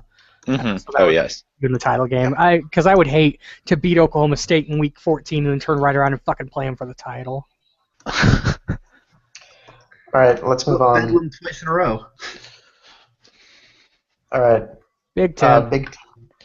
Do we even have to go over Big Ten? Penn State versus Iowa. Penn State versus Iowa, Penn State. Wisconsin has a the playoffs anyway. If Wisconsin beats Iowa, and Wisconsin's not bad, if Wisconsin beats Iowa, then they will pretty much take that division. I love don't know Taffy, who's at but home. Wisconsin does not show up in games that are important to the division. They will lose to Iowa, and you mark my fucking words. I don't know who's at home for that game. If Wisconsin's at home, and they're still going to lose it. I would give them a solid chance. I want to give them a solid chance, but every year they always have one loss that keeps them from the Big 12 or the Big 10 championship. Or they choke in the championship. But Iowa's too OP. Iowa's going to go up against Penn State in the Big Ten championship. It's going to be Penn State's first real difficult game of the year, but they'll pull it off and they'll go to the playoffs as a Big Ten champion again. Ouch, Ted, you hurt me. All right. Are you in the Big Ten? Oh, no, wait, I said you were in a difficult game. I stand by what I said. Thank you, buddy. Doesn't make it any less true, but Shitting on everybody on this panel. Thanks, Actually, guys. myself the at hardest. it. So I basically agree though. I Yeah. I would give Iowa like a 30% chance of beating Penn State, It's but going to be close, but Yeah, it'll be close, but I think Penn State wins. They'll probably both make the playoffs anyway. yeah. yeah, The Iowa's loser will probably go gonna as an win. at-large. We'll have a USC Stanford from last year kind of scenario. Right. Yep. Or Okay. a Boise State Houston from last season. All right. Well, I mean, Independence. that just knocked both teams out. All right then. Yeah. Anyway, All right. Independence. Notre Dame's making the playoffs. Let's move on. Mac. Yep. um, Um, who cares about the MAC? And Miami. I think Miami clinched it. I don't know if their play has ended yet, but someone inserted Miami into the conference championship game on the wiki. are they So- going to go to the playoffs though? Yes, the MAC team goes to the playoffs, which, in my opinion, for this year at least, is a Yes. disgrace. Yeah, they're Disgrace. just going to get straight up taken by the woodshed Yeah. by Where's any the, team they play. Wait. Oh, these are for this year. The playoff changes are. Yeah. Yeah, they are Um, instituted for this year. We have word from the NCAA commissioner that these night games are good. Normally he doesn't do that. Normally he doesn't like To bait actually us say with that troll unless they're bait. good. Yeah, Yeah. so these the, games. the last time he said that was like week 3 or whenever with the Notre Dame. Okay, so 9 and 3 of the 8 conference championships plus the independent. Only the top 6 is determined by the coaches poll will qualify directly. The remaining 3 eligible conference champions move into the playoff game. So we have to cover the MAC. God damn it! Yeah, all right. Miami of So- Ohio is going to make the playoffs, and then they're going to get Sure. obliterated by whoever they play in all likelihood. Yes. I hope so. I'm going to be rooting so hard for whoever goes against them. Watch Please them let pull me an go against ECU them. Fiesta Bowl, though. That's just going to happen. Please let me go against them so I can take them behind the woodshed. They'll probably be the No. play-in game, and the play-in The game way will that- probably be the AAC champion. So it's either going to Yeah. be Houston or Marshall. And if it's Houston, like I expect it, Houston's just going to shit all over Miami. I haven't been following the MAC as close as as I should or I could, I guess. But So how Houston's many on playoff both teams do sides. we need here? So there's 11 playoff teams this season. I'm I trying think to it's know like how many. 13 or something. I have the bracket up from the wiki. First round Is is it 10 and 13 or 11 11? seed. Okay, it's 11. The first round's the 10 and 11 seed, and they go on to play the 7 seed in the second round, and then 8, 9, and then the quarterfinals have the 1, 4, 5, 3, 6, and 2 seeds. So it's 11 teams. I just need to know how Yeah. many I need to write in for my play-in or for my at-large bids. That's the word I'm looking for. Miami has 2 players with a potential above 3.0 on their team. They're just going to get dumped on by whoever they play. Please let it be me. I mean, Yeah. I would have to That's lose not- the Big 12 that's not championship for gonna that to happen, but Yeah. damn it. Yeah. All right, Mountain West. I think actually, unless San Diego State wins out, if San Diego State loses to Air Force and then loses again or something along those lines, then they could drop below the AAC champion. Who, San Diego State? Yeah, they're the only team ranked above all the AAC teams. Other than that, the rest of the Mountain West is pretty meh. Outside of Colorado State, I guess too. Well, I mean, let me get their wiki up. I typed in AAC. Is that correct? No, they're Mountain West. Fuck me. But I'm looking at San Diego State's right now, and they got New Mexico, Air Force, San Jose State in the regular season, and they're 8-0. They're 4-0 in their division or their conference, I guess I should say. Yeah. They already beat Fresno. The mountain comes down Yes, to Air they Force beat and Fresno Colorado. last week. Yeah, they're gonna beat New Mexico, and they're gonna beat what's the other one? San Jose State. Doesn't matter if they lose to Air Force or not. They've basically clinched the West at this point. So the So West it's is going to about- be San Diego State versus the winner of Air Force, Colorado State. That happens on the 14th. Yes. Yes. That is, unless they trip somehow. If Air Force loses to Nevada, then you could pretty much hand it to Colorado State. But other than that, I love you, Burrito, but I'm going to say it's Colorado State versus San Diego State for the Mountain West, and I'm going to give San Diego State the win. I think San Diego State may actually win out. I could see that. Yeah, I think they Yeah. have a pretty good chance of it. Their only game left is against Air Force, and They then do play Air Force on the road though, so yeah, could be a pitfall. Yeah, and I think that game will be a preview to the championship game. I think Air Force makes it out of the mountain. Although it is worth noting that if Air Force loses in the regular season and to San Diego State and then beats them in the championship game, then they would have 4 losses and wouldn't be eligible for the playoffs. Yeah, but at this point, I'm trying to pick teams that are going to make the playoffs. I mean, if they do that, congratulations. We'll have a different at-large bid. But for now, I'm just trying to pick champions that I know are going to be able to go to the playoffs that have also been playing well. All right, let's move to the next one. Pac-12. The Pac-12. It's pretty much going to be Washington against probably the winner of Utah and Arizona. Mm-hmm. Yeah. Yeah. All credit to Sleuth. I think Arizona's probably too good. So I don't blame you. I'm I going think Arizona, Washington. Right, I agree. Arizona, Washington, and I have Washington taking that matchup. Yeah, I have Arizona beating Washington. I think Arizona is a little bit better. I would also take Arizona over Washington. I think Burrito wants that's what I got too. I think. Burrito wants to let us know that Air Force has combined 77 and 14 in 2 meetings against San Diego State and has beaten Colorado State by combined 8 points in 2 meetings. But those teams have vastly improved. Wasn't that never really had like a good coach? Wasn't that Air Force Colorado State game the one that was like 5-3 last year or something like that? That was Tennessee, South Carolina. I know, but they had one like that also. I think towards the end of the year. Wasn't that a couple seasons ago? It was 14 or 15. I have to. I'll look. Let me see if I can find it. They had a 7-2 game in 2014. Yes. That's Colorado State beat Navy 5-0 in Week 8 of 2014, and they lost to Air Force 7-2 in Week 13 of that year. Those are some shatteringly terrible scores. First ever forfeit, 1-0 win. What is this, soccer?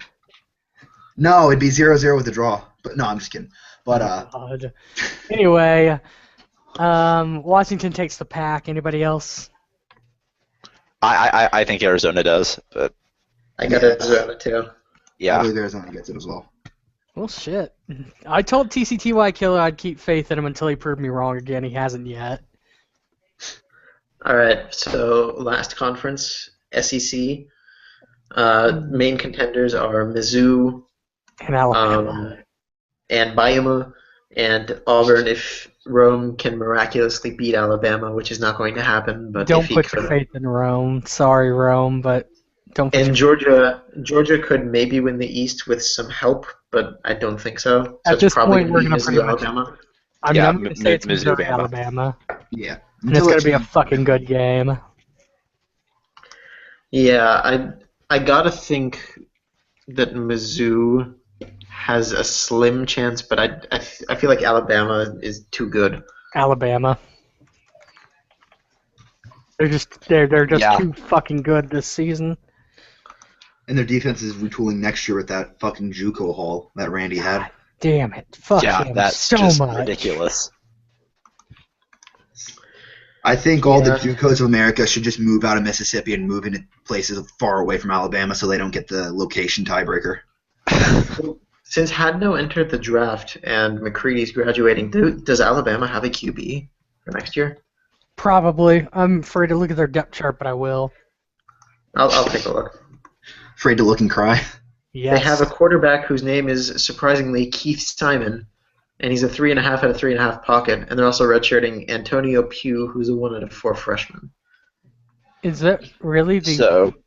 Oh my god, I'm so less worried now because I played them in a neutral site game next season. That's... And then I went down to the the progression. Their running back situation look like. Depending on the progression of the 1 out of 4, they're probably going to end up starting Keith Simon. Running back, they have a 2 out of 5 redshirt freshman and a 4 out of 4 redshirt junior at the moment. They'll probably put in that freshman. That And they're also should be a redshirt they're also sophomore. redshirting a 2.5 out of 4 speed back. Jesus So Christ. so we can expect Bama to kind of pound the ball next year on the ground. Yeah. Yeah. Well, Mike, did they get a quarterback in JUCO? I was so disappointed. No, in they JUCO I only didn't got go to. linebackers and only corners, I defense. think. Are they getting a quarterback in their recruiting class? I have absolutely no idea. I can take a look. Yeah, if They're you probably- can. They're probably landing some like 5 out of 5 stud. God damn it. Yeah, in JUCO, he got 2 inside linebackers, an outside linebacker, and 2 strong safeties. So it would have to be his recruiting class, like his recruiting. Through rounds 1 and 2, Alabama did not recruit a quarterback. Okay, thank God. I'm a little less worried now.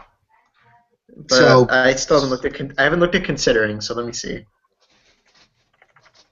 Through round 2, let's see. QB doesn't look like they're in the consideration for any QBs either. Yes. What about their offensive line? Because they're losing a 5-0 tackle and a 3-5 guard, and the backup for the tackles of 2-0 of 4.5, and the backup for the guards a 3.5 of 3.5. Yeah, So- and that backup guard or their second guard is actually a center. Yeah, So their offense may fall off a little bit. yeah. Their offensive line, they might try and pound it, but they might not have the blockers to pound the ball. Ooh. Okay. All right. Now that we've gone over all the conference champions, who do you think is the favorite to win the playoffs? Oh God. Let me get my paper. It's difficult. It's really difficult. I think the favorite right now has to be Bama. They just look too good. You know, we say that, and then we look at who they've played, Yeah. and Oregon, not really a quality win anymore. Minnesota, Louisville, Arkansas, A&M, Ole Miss, at Maryland, and then an LSU team that seems to have fallen off in the past few weeks. Left is Georgia, which will be really difficult. At Mississippi State, Indiana, and Auburn. Georgia is their time where they can prove that they can. I mean, everybody says they're so powerful and hyped up, and then you look at their strength of schedule, and it's almost like Penn State. It seems kind of on the weak side. Arkansas is a decent team, but when you throw it 70 times a game, everyone knows what the fuck you're doing. So if you have a half-decent secondary, then you're going to beat them. And then the rest of them, it just looks kind of soft, I'm not going to lie. Did they not? Was this the year they killed North Carolina, or was that last year? That would be last year.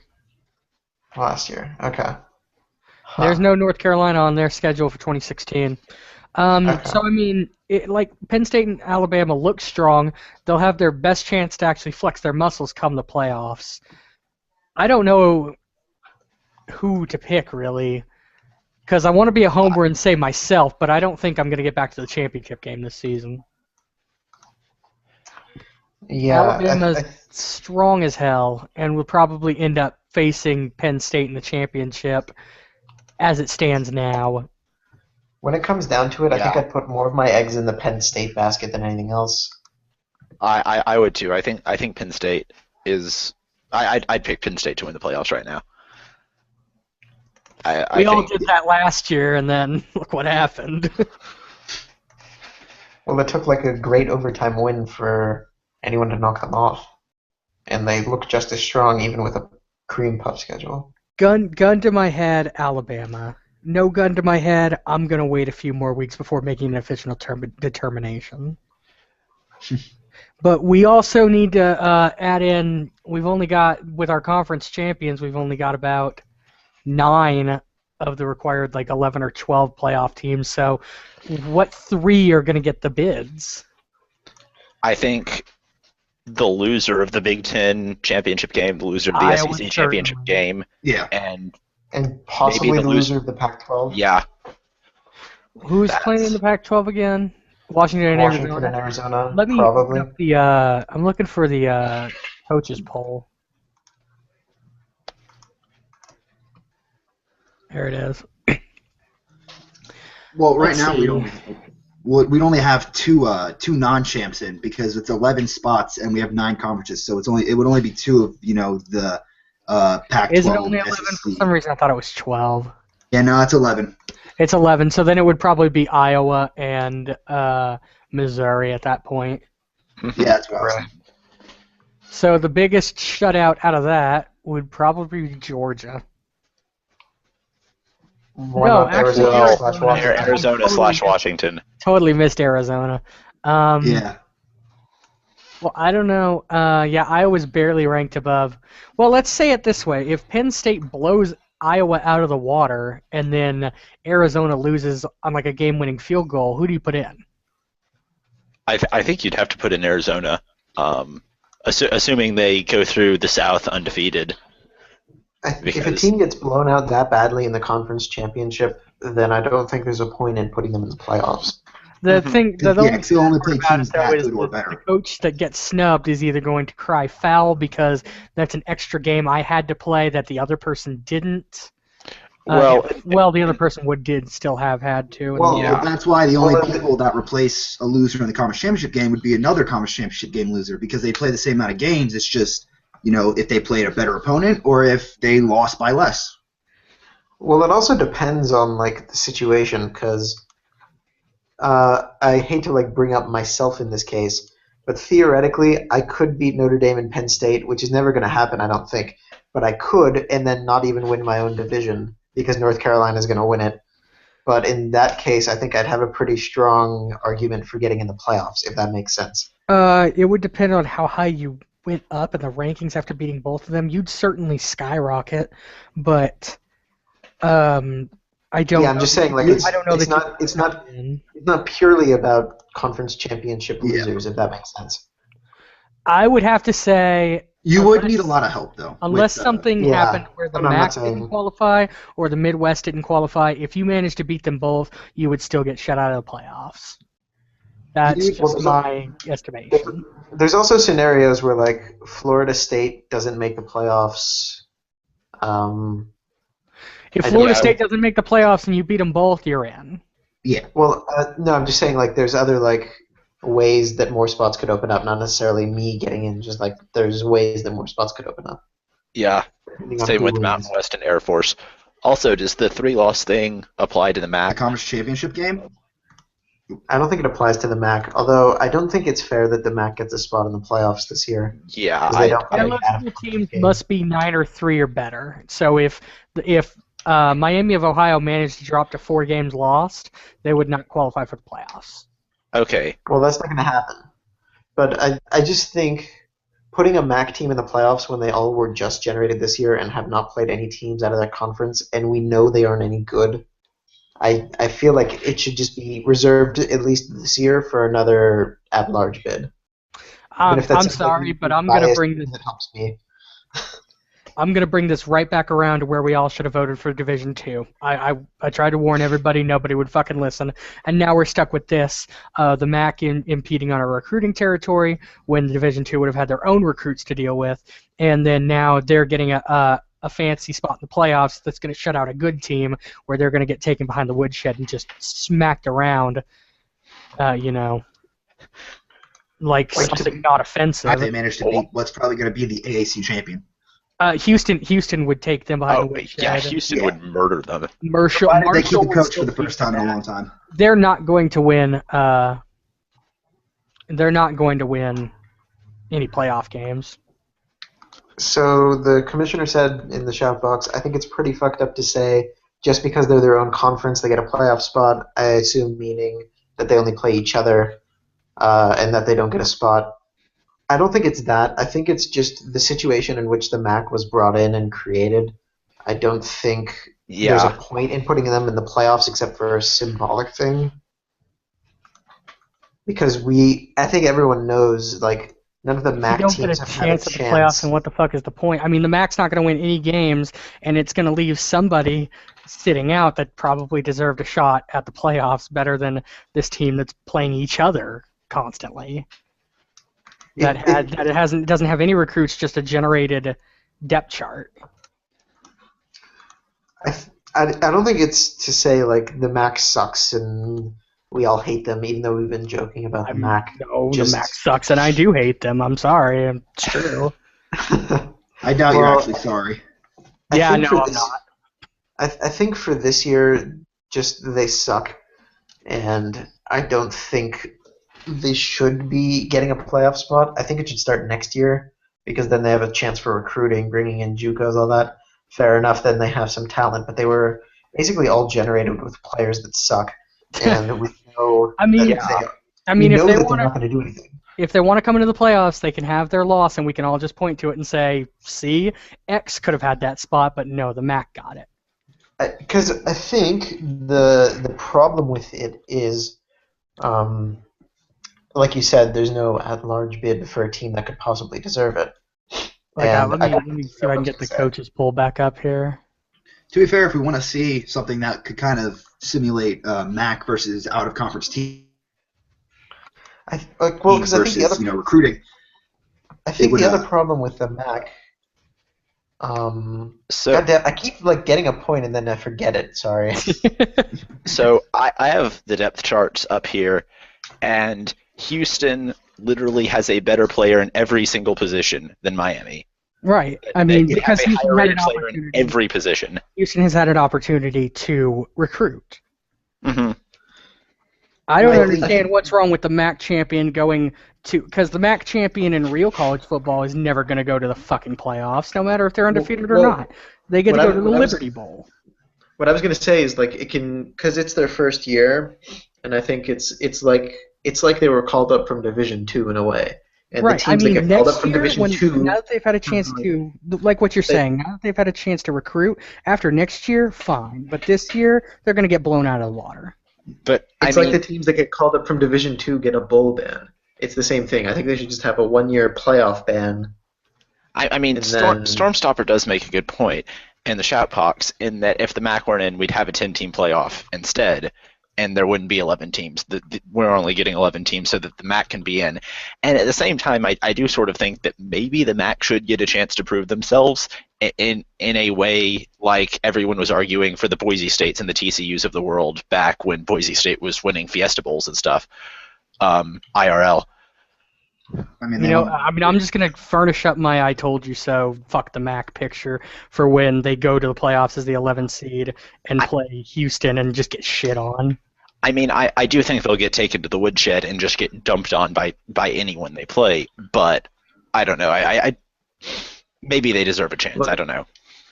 I'm just saying I think personally it should just be a 1-year ban. I don't think it's the end of the world if that happens. It's not I'm not it's, right. I'm not trying to keep them out of the playoffs permanently, just until they've had a chance to recruit and actually get up to speed with the talent of other people that are going to be in the fucking playoffs. And I mean, clearly based on what Saloon is saying, it's not going to happen. Fine, fair enough. Well, I don't. I mean, we all know it's not going to happen, but I'm going to keep giving my opinion on it anyway. Yeah, I mean, I fully agree with you. I think it should just be a 1-year thing. They get a chance to get in good players, then fine. But for now, none of them were generated to where they can compete with teams that are making the playoffs. I mean, and I think that's Western Michigan and another one have top 10 recruiting classes this season, don't they?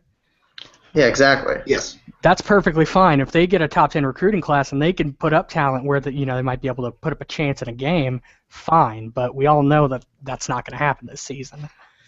Miami of Ohio is good at beating other players in the MAC, but I don't think they have any shot against Houston, who they're more than likely going to play if Houston wins the AAC. Which brings up a very interesting point, because the closest we can get to seeing a MAC team against out-of-conference opponents is actually Northern Illinois, because they're moving to the MAC next year. They were generated this year. They have no recruiting class. They're generated, and they've been playing AAC. The Northern Illinois is getting moved Houston into the MAC Houston next season? Yes, Northern Illinois is moving to the MAC to make it a 12-team conference for a conference championship game over there. That would be interesting.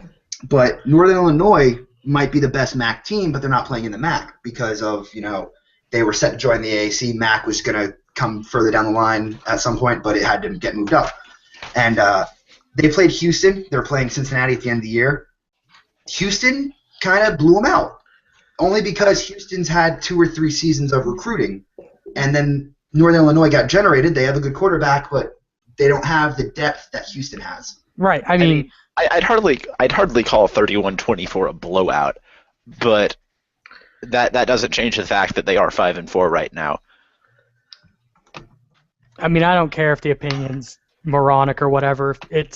We're all going to see what happens when the 12 seed plays the 11 seed and Houston moves on, or whoever, God forbid, gets that 11 seed is going to walk right into the second round after blowing out the MAC. Because I can't see the MAC getting. I'm going to laugh when, after all this talk, Miami wins the championship.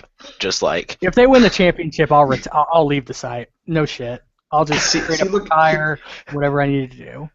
Here's the problem. I think the people who are watching are interpreting us as saying, like, compared to real life, where the FCS should never make the playoffs and the FBS are the only teams that deserve it. That's not what I'm saying. What I'm saying is it's like the MAC has just been called up from Division II, and in the real NCAA, the Division II teams get a temporary, like, a 1-year or 2-year bowl ban. I don't remember exactly, because if they win games in a shitty conference, the NCAA doesn't think they're quite ready to compete. And I think it's the same type of thing.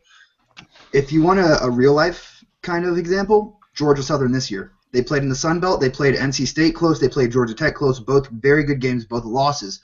But they blew everyone out in the Sun Belt, but they can't go to a bowl because they just moved up from FCS. That's the closest thing you can get. That's pretty much the argument I'm making. It's not that Miami is the worst thing to ever happen to this site and that the MAC should be banned from bowls for all time and P5 power, like, just that it should be a temporary thing until they get the chance to get in players. D-Stack, that was pretty funny. That's funny. I mean, personally, next year, fine. I mean, we know our opinions aren't valid because Saloon has already spoke, and it ain't gonna happen. But when Miami of Ohio loses like 42-14 to Houston, I'm just gonna point and say, this is what happened. This is what we saw happening. This is what happened. And then, hopefully in years to come, they'll move on in the playoffs, maybe even get to the semifinals because they're starting to get those depth recruiting classes. But for now, Houston's getting a free walk into the second round, or whoever plays Miami of Ohio is going to get a free walk to the second round as long as they fucking game plan. If they don't game plan, then we might see an upset. But otherwise, it's a total talent mismatch. All right, so this was mostly a pointless discussion, apparently. Yeah, which just made people mad. No, I mean it pissed people off. So I mean, if they're pissed off, then they can be pissed off. It's my fucking opinion. It's your fucking opinion, and it's Sleuth's fucking opinion, and they have their own fucking opinions. I like it. We've replaced Oblivious does not get an shit on the opinion. Mac. I forgot that Lax was in here. Everyone forgets me. I don't like it. You restarted your computer. Who are I you? forgot you stuck back in. The Windows restored my computer. I didn't do shit. Just keep pressing postpone. It ain't that hard. I mean, I put off restarting until this morning also. I did, but Wait, Windows 8's like, no, now if you click postpone, it does it 24 hours later, and fuck you if you say no. Well, Who's that's that because dude Windows with the 8 huge sucks. forehead? Yeah, thanks. You know what? After all this, what we've done is we've generated discussion. It's not something that happens a lot on game day. People can hate us. People can like us. It's just our opinion. It's not going to happen. And we've generated discussion in the shout box about it. So that's what we aim to do here. That's why I'm sitting here for 2 fucking hours, so we can generate a little bit of discussion. Are you happy now, Trey? We generated discussion. I thought it was out of the goodness of your heart and because you loved us. No, we don't get any media points for this. We should do it at 6 in the morning Wait. next time. We don't get media points for this? All right, I'm leaving. Yeah, everyone bail. All right, GG. game day over. Seriously, we've riled up the crowd to the point that Sophos is telling everyone to shut the fuck up, and then other people are taking sides. BRB getting my giant Marshall mascot head, and then we can just end game day after I say fuck. Because we're not staying. I mean, we still got 2 hours to night games. We're not staying on that long. Absolutely not. I'll shoot myself. You mean we can't talk about college football head coach for 2 more hours? We can, but no one else will pay attention. It'll It's start good to, white noise. see what happens to game day is we start strong, and then as we start to run out of topics, we lose steam. We start to get more off course. It hasn't happened yet, but I can feel it. We're gonna get there. So, do we have any other topics? I mean, that Mac thing was out of the blue, and it seems. Can we get some suggestions from the shout box? That would be cool if you guys wanted to see what you Yeah. want to Open talk up to a about. public- Yeah, we'll just kind of chat amongst ourselves for a little bit while the chat box catches up to give us any ideas. Okay. The chat box. No, but seriously, who's the dude with the huge forehead? Kevin Smith. The guy who created Tusk.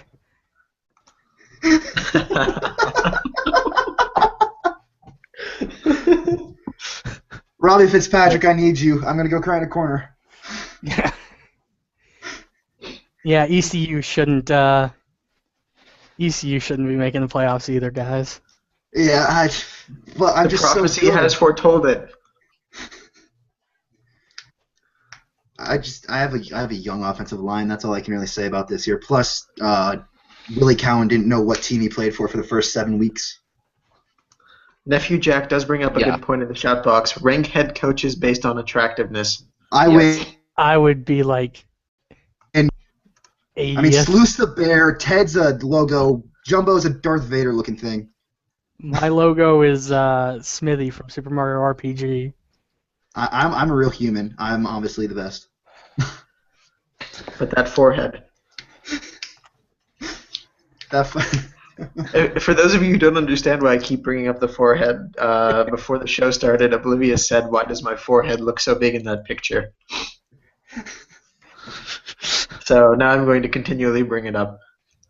Because I like also I want said to earlier. say, Nephew Jack, we don't want to ban you from the postseason. Go to any bowl you fucking want, just not the playoffs. Well, that you have a tie-in to, not any that you want. I don't care if they go to the fucking like Capital One Bowl, as Yeah, long as they're not going to the playoffs. Yep, that's So- my opinion. All right, I think Sage brings up a good discussion topic. I like, if you were an expansion team with the number one pick, who do you pick? I like Dabbling in the Chicago NFL Bears. here. If I were expansion team with the number one pick, it would be between Jarius Jones and Ty Miller. Ty Miller is going to be a very special wide. No, I'm serious. Not even playing Homer. Ty Miller is going to be. No, that's Blind Homer, Ted. No, listen. No, it's Blind Homer. I'm not listening. La, la, la, la, la, la, la. Bears, don't you think, Ted? Shut the fuck up. I hope the Bears pick like something Miller. terrible. No. You mean you wouldn't welcome his life choice if he went to the Bears? I would. Well, that's No. not a life choice. It's made for him. I'd respect him I for mean, he taking can the hold out money. like Crabtree. I would respect him guess. for taking the money, but I would never respect him in a Bears uniform. After he gets cut for cap space, we'll certainly sign him though at the Packers. And before he drops like 5 touchdowns every game against the Packers. Yeah, and then they try to trade Jason Johnson for him, along with their next 3 first-round picks. Danger wants to be on game day, guys. And trade them Jim Otto for him. It's been 2 hours, and he wants to go on now. I'll bring him on. Just see what happens. Okay. I like this question from DStack11. Who is your favorite coach, and why is it Trey? No. Trey is my favorite coach because he is the best ACC commissioner. Trey's my favorite coach. Jumbo, if he's holding you at gunpoint while you say this, blink twice. How can you see me blink twice over the chat? Just say blink twice. Blink twice! Guys.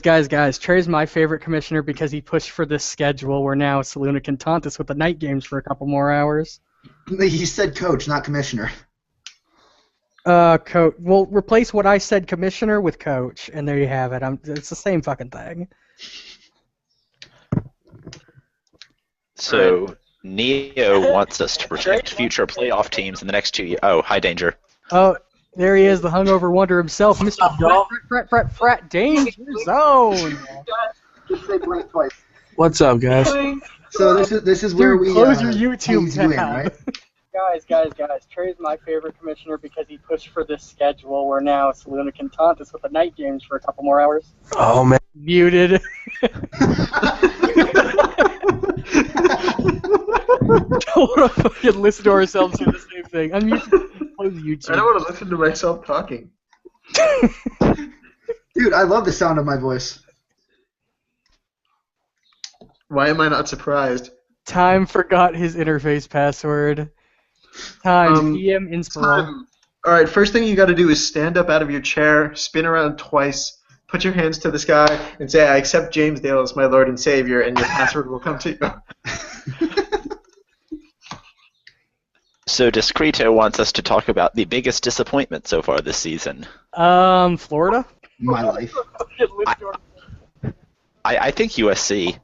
They're 4-4 right now, and they were the number 3 team going into week 2. God damn Danger, it. close your Fuck you, Trey. tab. Can you kick Trey? That's not Trey. It's not Trey, it's Danger. Same thing. See, here we go. We're getting off course again.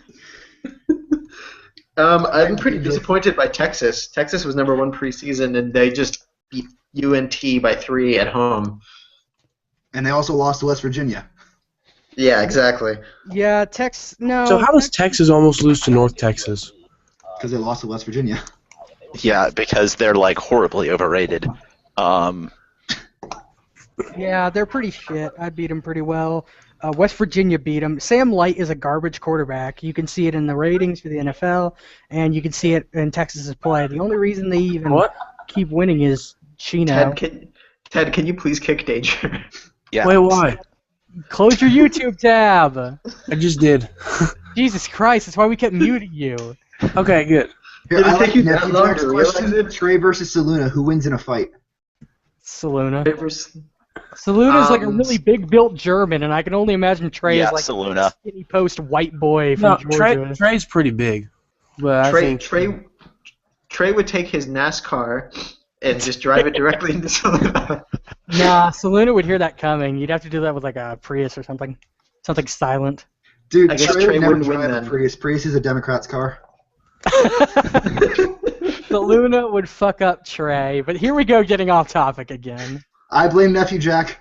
This is very topical. I'll be right back. So Luna says, so apparently you can do visits on JUCO, but that's not supposed to be there. Let's discuss. Obviously, just a mistake I would by break Spiral. Trey. Is his next shout.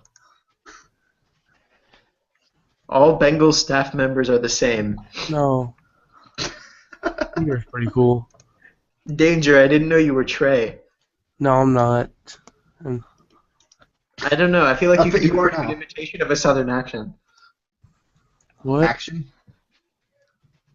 Time, if that didn't work, then you're probably doomed to go to hell. Sorry. Also, I'm just looking at the games because I just woke up. How did Texas almost lose to North Texas? Because Sam Light is garbage. Because Texas secondary is garbage. Because Texas played the run. Austin, too. Oh, Sean Jenkins. Okay. And Lawrence Jefferson. Holy shit. Texas Danger. played the run. Yeah. Texas played the run, so It really paid off because UNT only averaged 2.5 yards per carry via source stopper. Just ignore the 600 passing yards. He did what he wanted to do. Sam Light had a good game, though. Okay, All right, Neo apparently- getting us back on topic. All right, Neo really wants us to project future playoff teams in the next 2 years. Not Arizona. Not Arizona. Definitely not Arizona. They suck. Arizona should disband the program. Let's just go out on a limb and say Alabama for fuck's sake. Penn State, obviously. You know what? Whoever wins the MAC. I think Baylor's getting up there. No, I think Kansas would still beat Baylor every day of the week. No, If I can't Baylor's- win it, I want Baylor's never Kansas to beaten have it. TCU, and No, that's where the Baylor's not sniffing the playoffs. I think TCU actually does have a good chance. Yeah, so do I. What?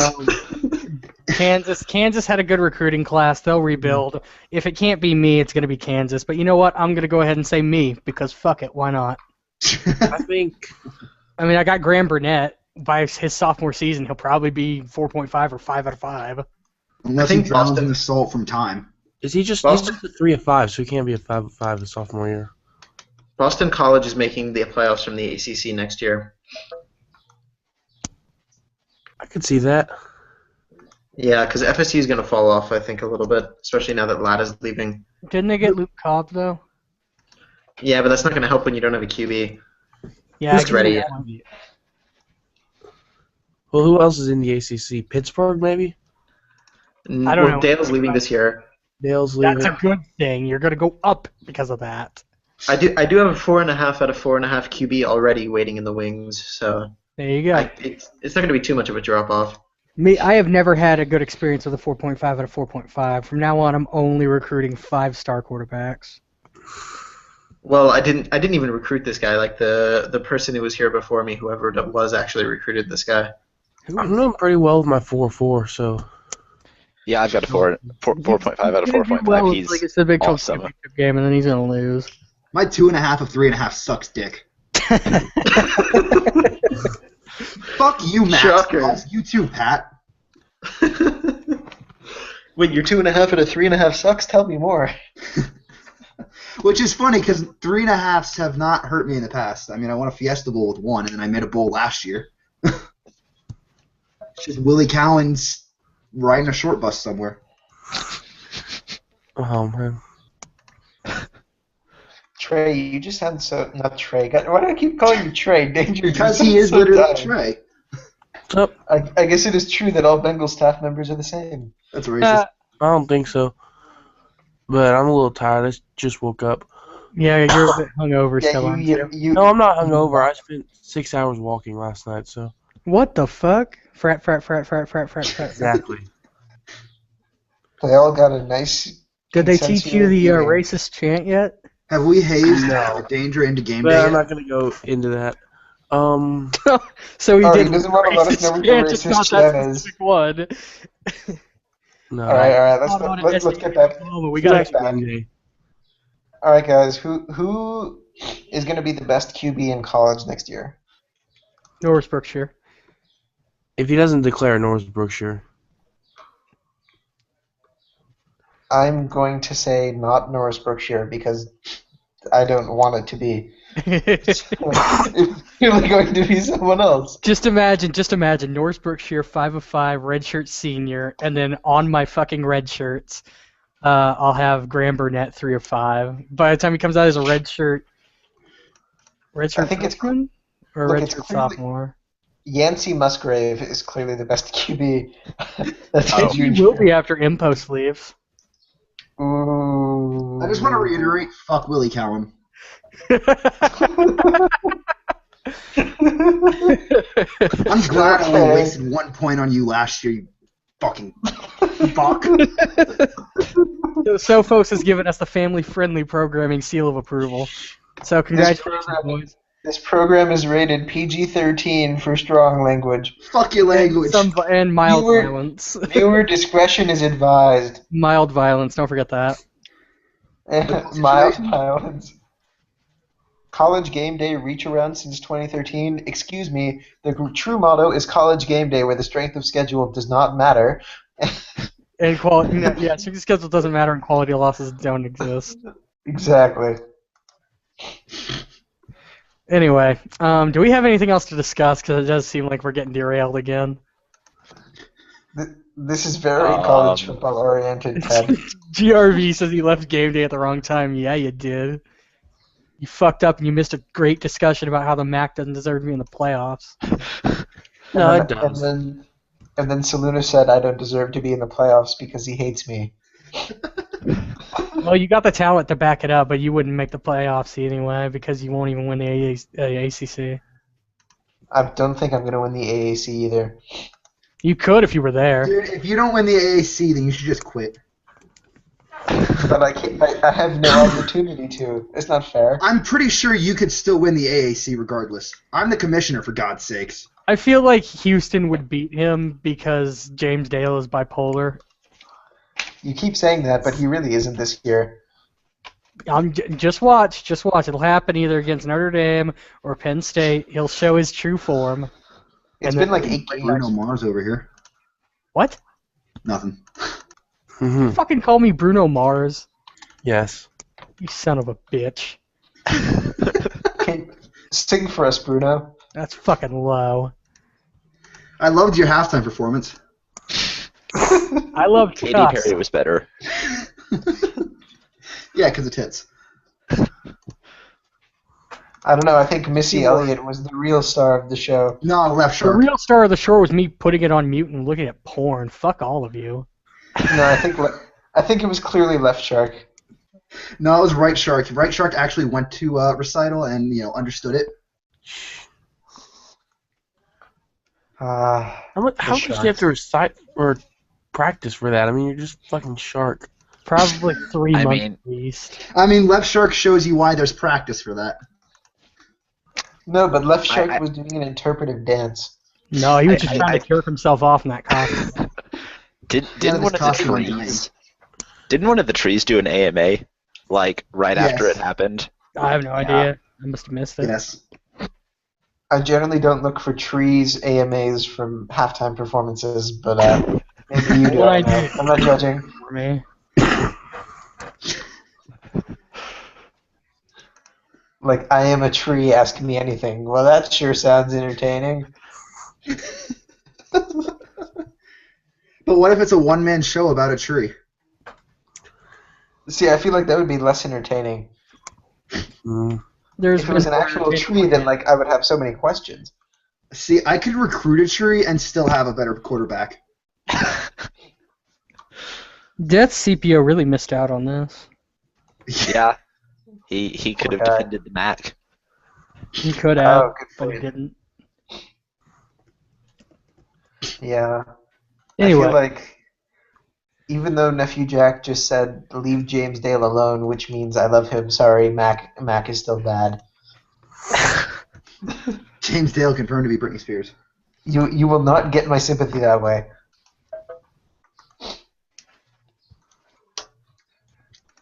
Tabor says TCU's SB Nation Twitter account keeps calling Baylor North Temple.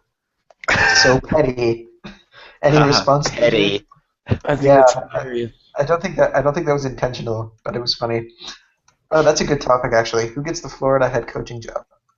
who's in the running? Didn't they release the top 3 candidates or something? If they did, I didn't see him. Florida Yeah, head coach. Oh yeah, I remember there being a big shit by Panther over it. I think Wasn't it Dactor was one of them? Dactor, Army's like the writing Writing waffle was like waffle. 3rd because he fucked it up. And I think maybe Nephew Jack may have been on it since he put that fucking Lenny face in there. Yeah. My guess is it's him due to the Lenny face. I have that as a bind on my keyboard. This is the best part about having a gaming keyboard. If I press G6, I get an instant Lenny face anywhere I want it. See, That's that just awful. opens up a whole nother joke, saying the only way a Mac coach sniffs the playoffs is if they go to another school. Yeah. I'm sorry, Mac. I love you guys. I'm sorry. No, you Wait, don't. but I don't think that's true. Florida's not going to make the playoffs. With M-Post, but, maybe Nephew Jack coaches him correctly. I don't Yeah. know. He's coaching the Mac. All right, quickly, who wins the NFLHC Super Bowl because it's very relevant to college game day? Colts. I don't know. It ain't gonna be the Packers, so I don't fucking care. I think it's Nephew gonna be Jack says it's that funk, Nephew Jack, and Dactor. So Marshall's I coach. think and Nephew then Jack was the two leader. Macs. I'd give the edge to that funk just because he's doing so well at Marshall. Yeah, but have you seen their strength schedule? Yeah, I but mean, that's a Nephew Jack legit But coaches strength doesn't of matter. schedule doesn't their exist. Schedule. the strength of schedule doesn't matter. No. See, real life Marshall had a harder schedule than Sim Marshall does. The strength of schedule Doesn't is matter. made up. No, I mean, The schedule is Remember, made strength up. of schedule and is losses irrelevant. don't matter. Marshall had to play Oklahoma State at least, but they lost that game. So Yeah, they're one Yeah, game that's a against quality good, loss. It good doesn't opponent. matter.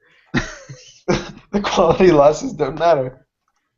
and Marshall's wiki page is terrible, so I can't see who they played. Well, yeah, because it's Marshall, because they got a Marshall logo on it. That's why it's terrible. Oh man, No, it's because I haven't gotten back to it yet. Wait, So- yeah, I have. They had their schedule. really? Okay. Yeah. It was just an empty page when I looked at it. Did you click Marshall from the conference standings? Because it might not have redirected from Thundering Herd. Someone's got to fix that then. Oh, it's just Thundering Herd that's the problem.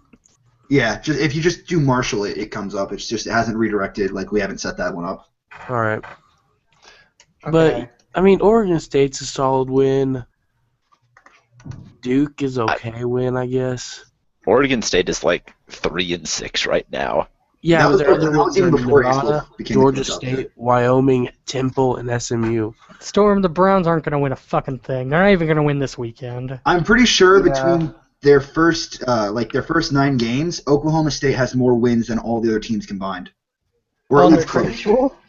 I'm pretty sure, like, if someone asked you to list quality teams, you could probably say, like, yeah, Akron's really good, and, you know, I just really love Tulane right now. And, like, if no one knew better, they would just believe you. Well, the thing about it is you're on game day because you do know better. No, see, Tulane's only a good team if you're listing teams in the city of New Orleans because they're the only team. Yeah, Well, why would I list teams in the city of New Orleans if they're the only team? because the New Orleans Saints are there too, but Tulane's better. Yeah, Because Tulane doesn't have a midget quarterback. Sorry, Neo. Whoops. we can look back on the results from this past draft. No, we're starting to get into some real shitty Let's territory. talk about recruiting. We could talk about recruiting. The FBS Yeah, if team. you guys want to talk recruiting, I'll do that. But if we start getting into the draft, I'm shutting it down. Yeah, let's do recruiting. Okay. So how do you guys like recruiting? Fuck my strategy this year. Next year, Texas is going to be terrorized because I'm going back to putting like 40 points on one recruit. So I'm going to only recruit like 5 people again and just let the walk-ons be depth. That's pretty smart. So what do you guys think of the two recruits that have been revealed for next year? I'm not going after them. I Yeah. haven't even looked at him because I'm not going to get him regardless. They're I'm technically looking up been right 3. now. Ryan Harris, quarterback in California. 3 Brandon of 5. Thomas, outside linebacker from Ohio. Yeah. So Great Plains, if I'm not mistaken, and No, is Ohio's Midwest. Ohio Midwest or Great Plains? They're Midwest. Midwest. I apologize. Brandon Thomas in the Midwest and Ryan Harris out in Pacific. Pacific. Yeah. If So I had neither of those are going to be. And then we know A.J. Jefferson's brother is a high-ranked recruit at QB. No, See, he's a I would say that Harris might go to USC, but USC just got a 3.0, 4.5 scrambling QB this season. So why would they get a 3.05 that's probably going to be the backup or maybe even start if you already have a guy that's just as good? He's right. So who do you think Ryan Harris goes to out there? Because it's either going to be a team coming from UCLA. UCLA's been jerking their gurk for this guy, and Jerking their girt. yeah. I don't know So if is- Washington so needs is QB, Cal. but don't you think Washington would be? I mean, aren't they in the Pacific also? Because Washington's in the Pacific. Oregon looks like they've put I'm down. just going off teams that they're are going to thinking have a lot about of it. points. Washington's going to have a lot of points that they can just spend willy nilly. Washington is definitely UCLA. Looks like they're ready to throw money at him, according to this GIF. and he's only 18 miles away from Berkeley, so Quasar and Cal have a tiebreaker there. Everyone If in Washington the, has, everyone in the 40 Pacific more is pretty much points, talking about this they can one. put 40 more points. Oh man.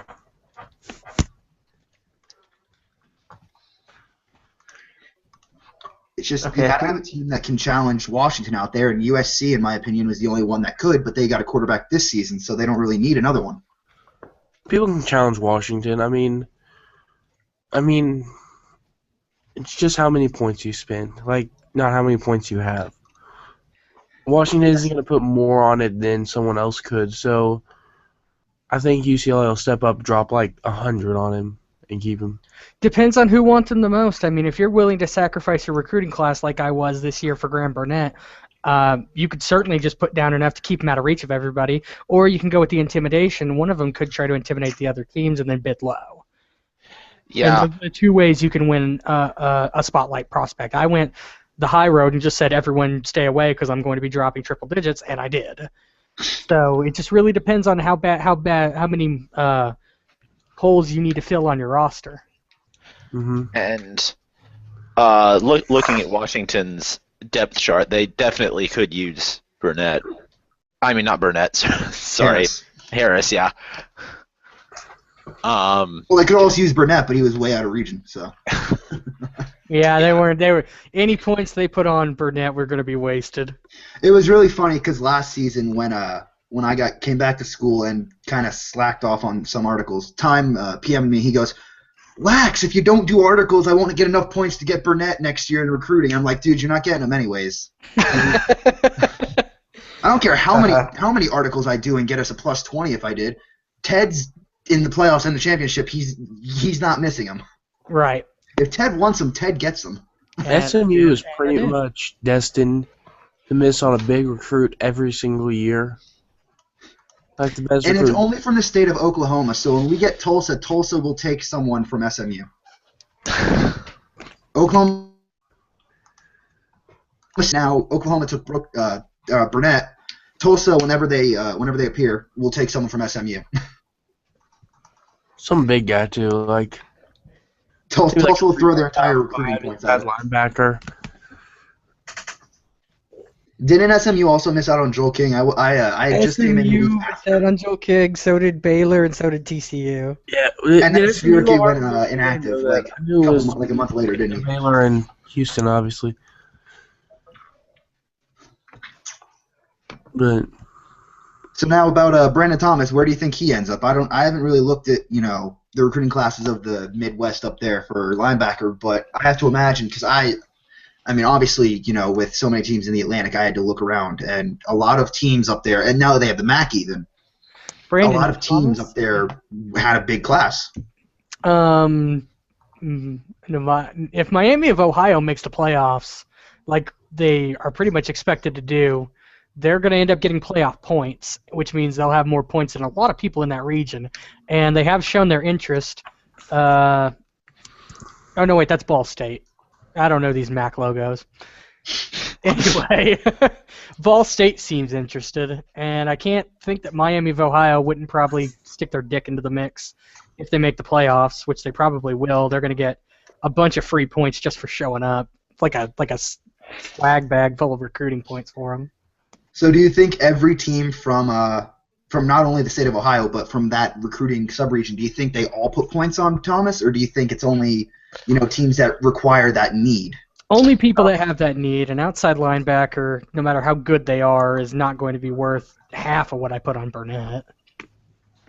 it's never every team. I mean, it's always just 2 or 3 guys who go ridiculously hard on a player, get into a fight, because most other people can see that they're not going to get it with how much they're putting on. Do you think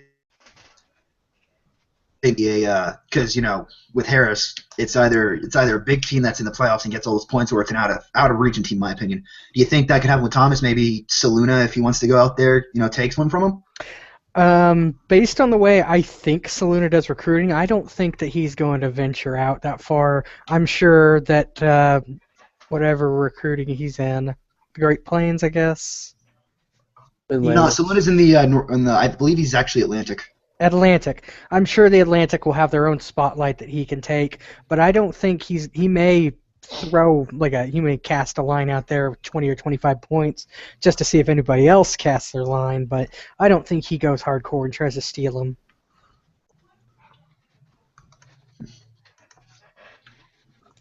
We want to talk about JUCO classes, kind of look at that, see what we're getting next year. Nobody. I had a fun JUCO class. Fuck Baylor. I actually got more recruits in JUCO than I got the first 3 rounds of actual recruiting. So I got more in the first round. I mean, Baylor's gonna get a good fucking wide receiver, and they don't have a quarterback that's good enough to use with them. It's gonna go to waste. I'm trying to challenge Danger for fullback U, because I have a 5.0 that I got last year recruiting. Now I have a 4.5 that I got in JUCO. It's okay. I have a 5.0 and 2 4.5s. Bro, I'll break both their legs. Oh yeah, well, I also have a fullback. 259. So if you want to try and break his legs, That's terrifying. That's someone that's big, shorter than me, and heavier, and he's a speed fullback. back. That's terrifying. He's a speed fullback. Are we trying to tackle like a Miata or something? Is he just is he like a transformer? Did you recruit a fucking a robot? That's basically what happened. He's just gonna run up the middle every play. You mean drive. You don't run as a guy. It's gonna be like that Street Fighter bonus stage where you're fighting that car. It's gonna be like Tiananmen Square, but the tank's gonna run right over the fucking guy. He didn't? Yes, I I've can't never believe seen that. it, so I thought he did. And he'll have a 4.5 fullback blocking for him too. Oh, Jesus Christ. Everyone, play the run on Danger's- danger and stuff the Danger's gonna middle. be fatback you, for God's sake. But yeah, so we kind of touched on it earlier. Alabama retooling the linebacker, but they have two strong safeties. That's unfair. They got 5 JUCOs and they're all amazing. That pisses me off. Not as much as Baylor, though. Fuck you, Baylor. I hope they go winless next season and waste that JUCO. Looking down the list, Army, they're losing Laurent Christensen, but they got Darren Ruff, who's a 4.0, 4.5. He's a junior also, so he could have 2 seasons in him. You think he replaces Christensen as well as Waffle hopes so, or whoever the next coach could be if Waffle flies to Florida? Probably not as well as Christensen, but he'll serve his purpose. And that's really what you're looking for at this point. Just something to kind of stop the bleeding while you get him in normal recruiting. Right. Eastern Michigan also trying to challenge for fullback U because they got three JUCOs and they're all fullbacks. Guess Yeah, who's I'm gonna play cheer for them. one at quarterback. Like they're my new favorite MAC team now. The fact that you even have a favorite MAC team. It's because they have fullbacks. My favorite MAC team is the one that doesn't make the playoffs. Ted, when did It's like you become 5 Jumbo? of them don't make the playoffs. Apparently, Lax is Down the mean, list. but Lax likes soccer, and that's the only difference. I'm just looking down the list of the JUCO results. Iowa losing Jones, but they're getting Greg Shipp, who's a 5.0, a 5.0. Yeah, Iowa already had a guy sitting on a fucking red shirt, so they're just stop-gapping nothing. I think they just cast their line and got lucky. That's still absurd though. Like just reload at the quarterback position. Mississippi State, talking about since 60% of them are from Mississippi, only got 3, and it's a fullback, an outside linebacker, and a kicker. Is that kind of a surprise? No, they got more than I did. Nah. I mean, they do have an advantage. Ole Miss, and even Alabama have the advantage having so many people close, but I don't think it was that huge of an advantage if you look at what happened. All right. But yeah, Mississippi State probably could have pulled in a little better class, but they still got 3 guys, which you can't really complain about in JUCO. What about Tennessee going from essentially like top 5 class, top 3 class to literally last in the rankings? I was talking to LDO about that earlier today, and he said it just shows how little he gave a shit about this season. So I would just say it's coach laziness, coach rot. He might need to get fired or something. It's because he took my QB in JUCO last year, so I put black magic on him. Got a black You dick. hormone. Don't take my recruits. I don't think anyone is listening to this anymore. We have 7 people. We had 12 at our peak. Game day doesn't attract a lot of people. Wow. We always say we're going to make it shorter, then we manage to make it even longer every fucking time. So is this a good stopping point then? Yes. Sure. We've covered no, we everything, and now there's We nobody need in to the talk shout more box. about recruiting. No. I'm kidding. No. No, we're done. no more. Done. It's No over. more. We're done. Jumbo probably needs to go to sleep. I promised him that I'd let him go to sleep Yeah. before 2 a.m. I actually do need to go to sleep. Yeah. Oh man. Outro us and we'll Alright. turn the shit off. Cool. Let's end it with this amazing ending. This has been College Game Day, where the recruits don't matter and strength of schedule is all a lie. Goodbye. All right.